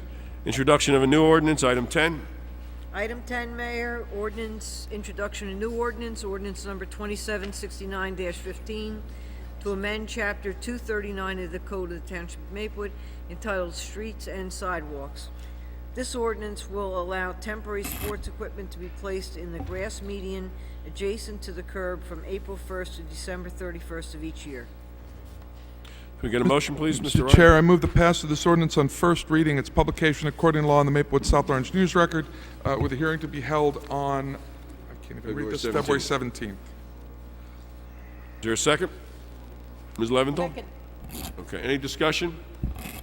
This Mrs. Larrier? implements the thing we discussed. Yes, We didn't this discuss. implements the allowal or the permission for temporary sports equipment, all sports equipment, to be in the right-of-way from April 1st through December 31st. So just a point that right now, it is prohibited. So between the dates of January 1st through March 31st, this equipment would be prohibited, and any instance of its being there would be dealt with according to the ordinance. Any other comments? Please call the roll. Mr. Brownlee? Yes. Mrs. Larrier? Yes. Ms. Leventhal? Yes. Mr. Ryan? Yes. Mayor DeLuca? Yes, thank you. We have another ordinance on introduction. Item 11, Mayor, introduction of new ordinance, ordinance number 2770-15. It's an ordinance to provide for the compensation of part-time and seasonal employees of the Recreation Department and the Community Pool. This ordinance will set the wages for part-time and seasonal employees of the Maplewood Recreation Department. Get a motion on this, please? Mr. Mayor, I move the passage of this ordinance on first reading, its publication according to law in the Maplewood South Orange News Record, and a hearing to be held on February 17, 2015. Second. Any discussion? Please call the roll. Mr. Brownlee? Yes. Mrs. Larrier? Yes. Ms. Leventhal? Yes. Mr. Ryan? Yes. Mayor DeLuca? Yes, thank you. We have a consent agenda. Can we get a motion? Mr. Chair, I move for the adoption of the items on the consent agenda. Is there a second? Second. Please call the roll. Mr. Brownlee? Yes. Mrs. Larrier? I will vote yea with the exception of item number 9, the December 30th minutes. I was not at that meeting. Ms. Leventhal? I will vote yes, except for item number 9, the minutes of December 30th. I was not at that meeting. Mr. Ryan? Yes. Mayor DeLuca? Yes, thank you. Okay, we have 3 discussion items. I'm passing out a document. Mr. Manning, you want a couple of these? You give one to Mr. Carrera too, please. And here's one for the 3 of you. Ms. Fritzen also.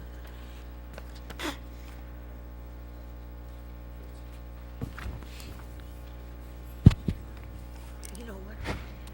I just wanted to bring you up to date on the Affordable Housing Board meeting and some of the information that we had.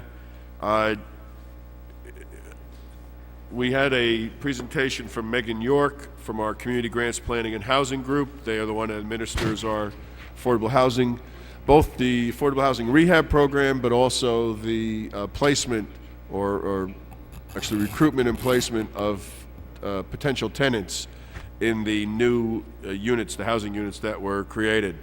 So, so far, in the last few years, we've created 21 units of affordable housing, 4 at the Station House, 16 at Maplewood Crossing, and 1 on Boyden Avenue. And we have a waiting list of 3,000 names. These are not, we don't know if all these people are qualified, but these are people who we draw down as units come available. We have, so We have actually 2 openings right now, which we're looking for people, but we've decided at this point not to add any more names to the waiting list. Give false hopes. We don't want to give false hopes to people. The other part of it is the rehab program, and we have 91 units that we're obligated to rehab through the affordable housing, the Council of Affordable Housing. So we have 50 units that have been completed. We are actually have 2 units that are ready to go, and we'll be able to do 1 more unit. We have 11 households on our waiting list for housing rehab. We haven't done an intensive recruitment campaign because we're going a very snail pace here. We do 2 or 3 units. With some of the payments from the developers, we'll be able to go faster because we'll have more money to do the units. The other thing that I just wanted to mention is that we discussed housing for homeless veterans. We talked about foreclosed units and seeing if we could get them back on the rolls, and we're going to be meeting with New Jersey Community Capital. They own 4 properties in Maplewood, or they own the paper of 4 properties in Maplewood. They bought the mortgage. So we might be able to work with them and see if we can get somebody in. We're also going to be talking to Habitat for Humanity. Oh, great. So we're moving Wait, forward. I'm sorry, Habitat on a rehab? They come in and Yeah, do they rehab? might do a rehab. Oh, that's great. Or we might do even a new unit. Oh, cool. Okay, great. Thank you. So I just wanted to give you an update, let you know that we're alive and kicking, and we did hear from our redevelopment attorney, and I think the best thing to say about COA is it's chaos. The governor is not doing anything to advance its work. In fact, he has implemented policies that are preventing it from working. So we'll see what the Supreme Court says. I guess he thought it would be a couple months before there'd be a ruling, so sometime in March.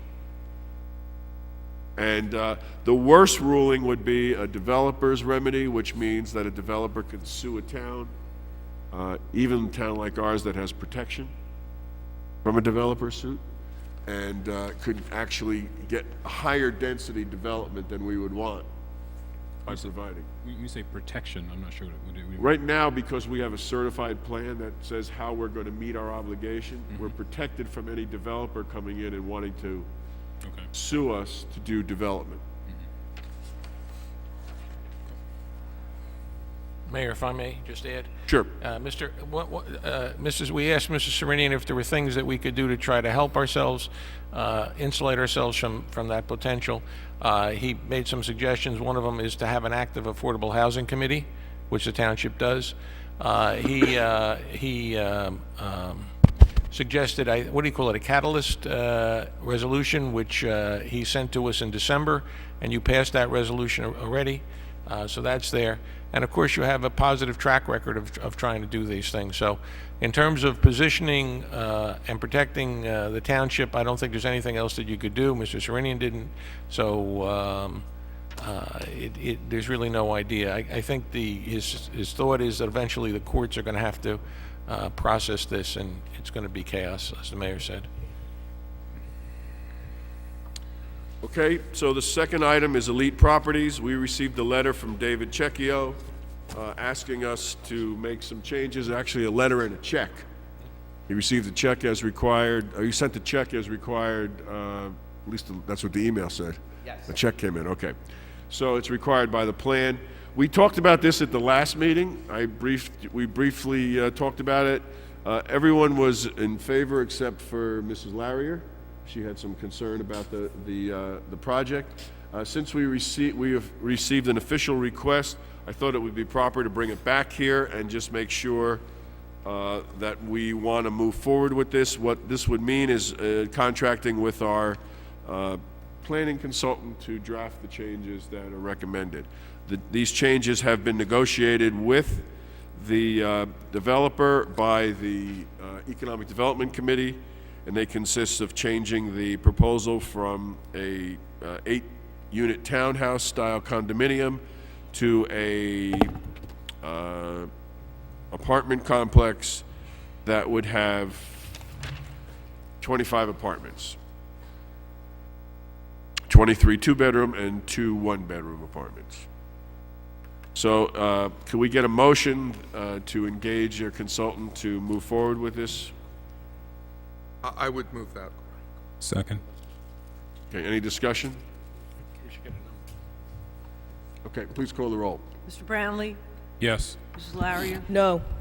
Mrs. Leventhal? Yes. Mr. Ryan? Yes.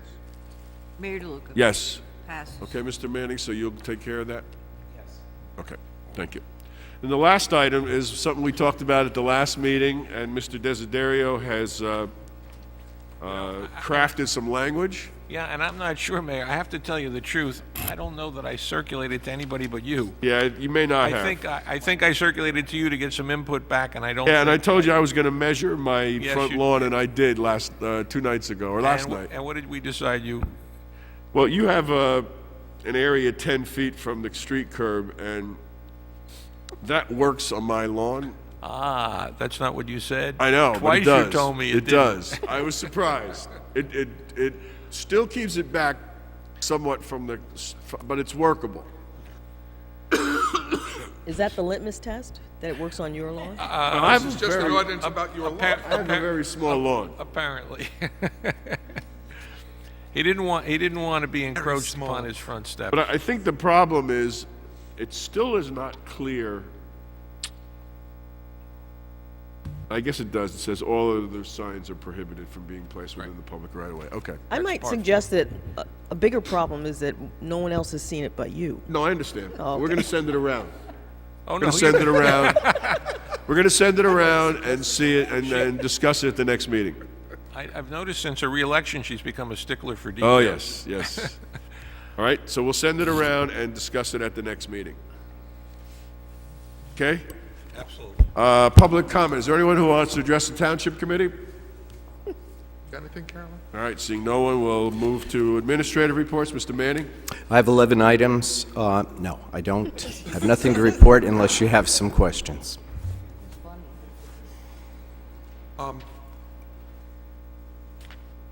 When's your next meeting with the South Orange folks about the, Once their governing body has approved the RFP, they were supposed to do it, I don't know what night they meet.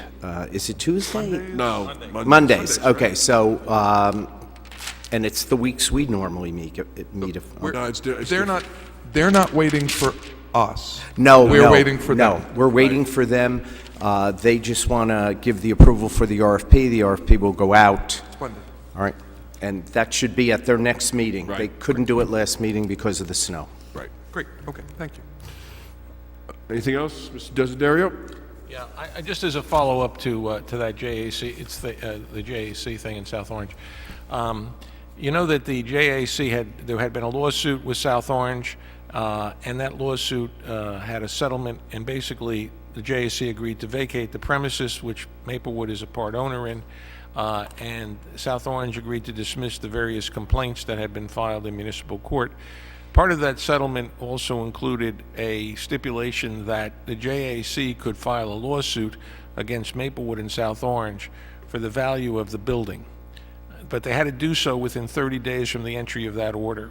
That time period has expired, so that's over. So the JAC no longer can interplead any claims with regard to it. So anything that happens with regard to the a request for proposals is a positive thing, and the facility is available to Maplewood and South Orange without involvement from the JAC.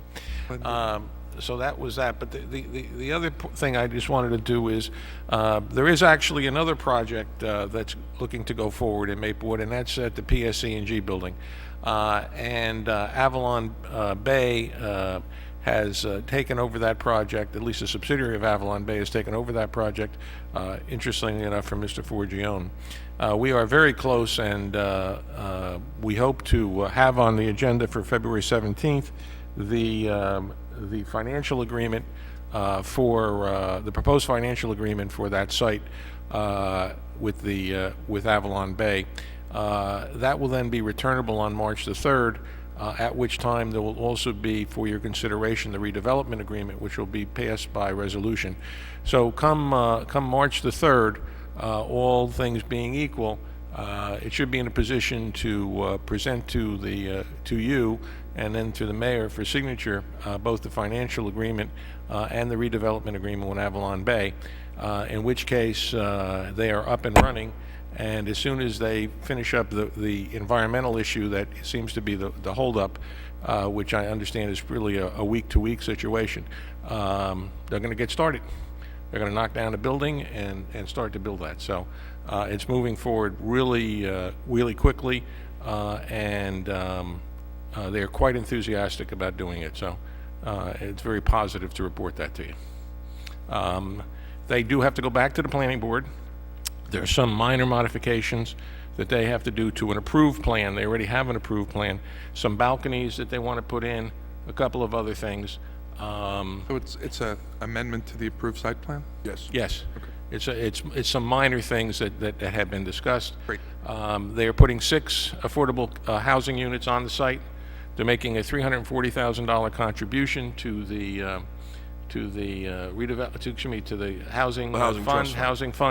housing trust fund.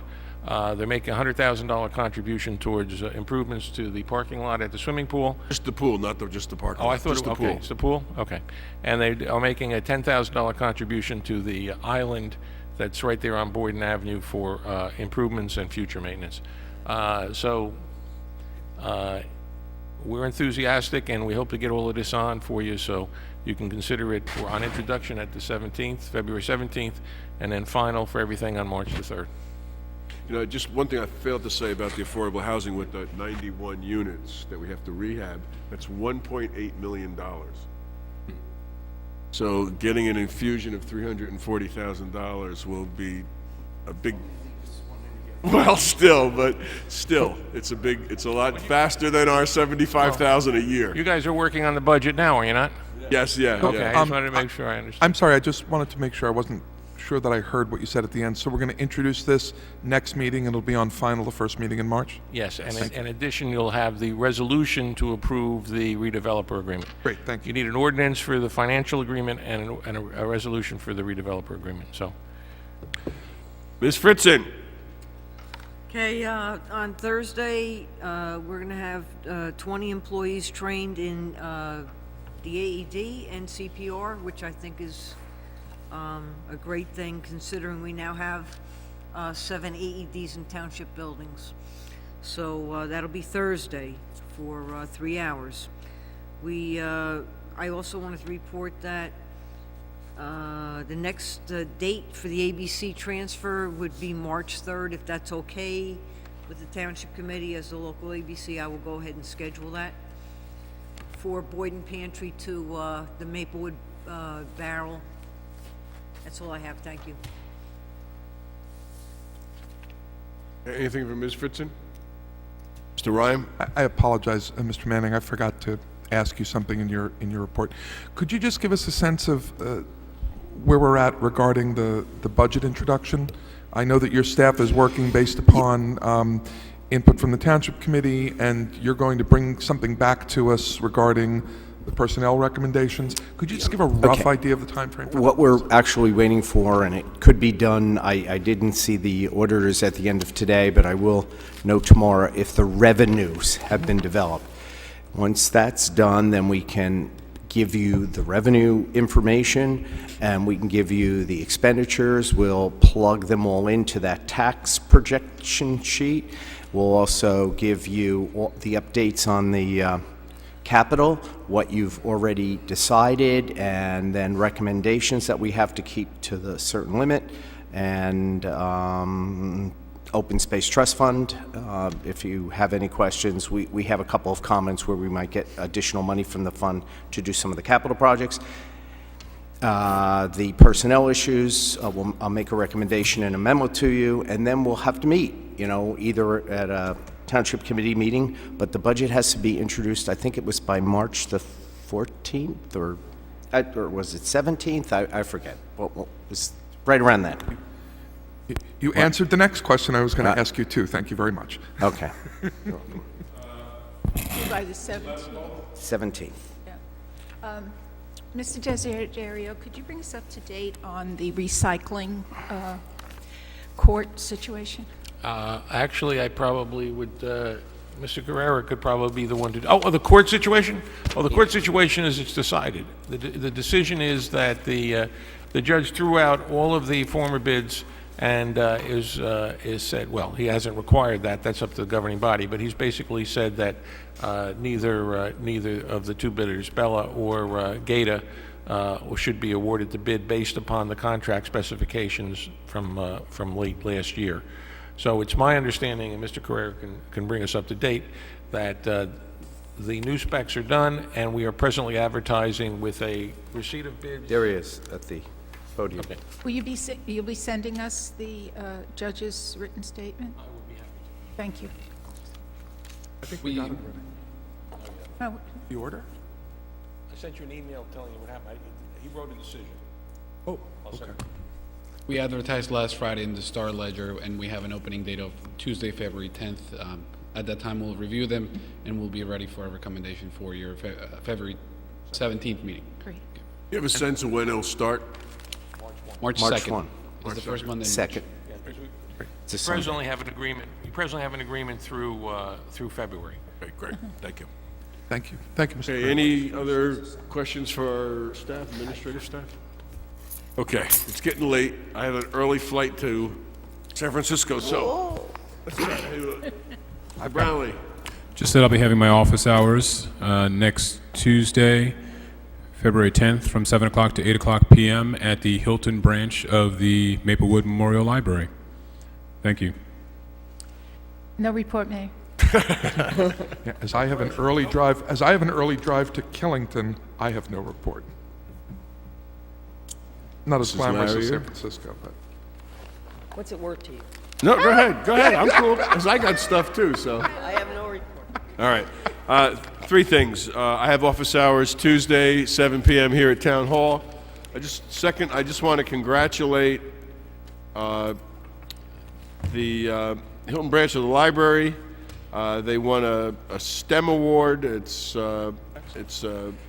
science, technology, engineering, art, and it's to work with culturally diverse and appropriate activities for STEM awards, and we were just one of maybe a dozen across the country, so it was very nice. And the Hilton Neighborhood Association on the 19th is having its Black History Month. There'll be a PBS documentary, Shared History, and one of the researchers of the project, Rhonda Kurse, is a member of the Hilton Neighborhood Association. She'll be there to introduce the documentary. So, with that, we will adjourn for tonight. If I get a motion. Move to adjourn. Second. All in favor? Aye. And we'll see you on February 17th. Aye.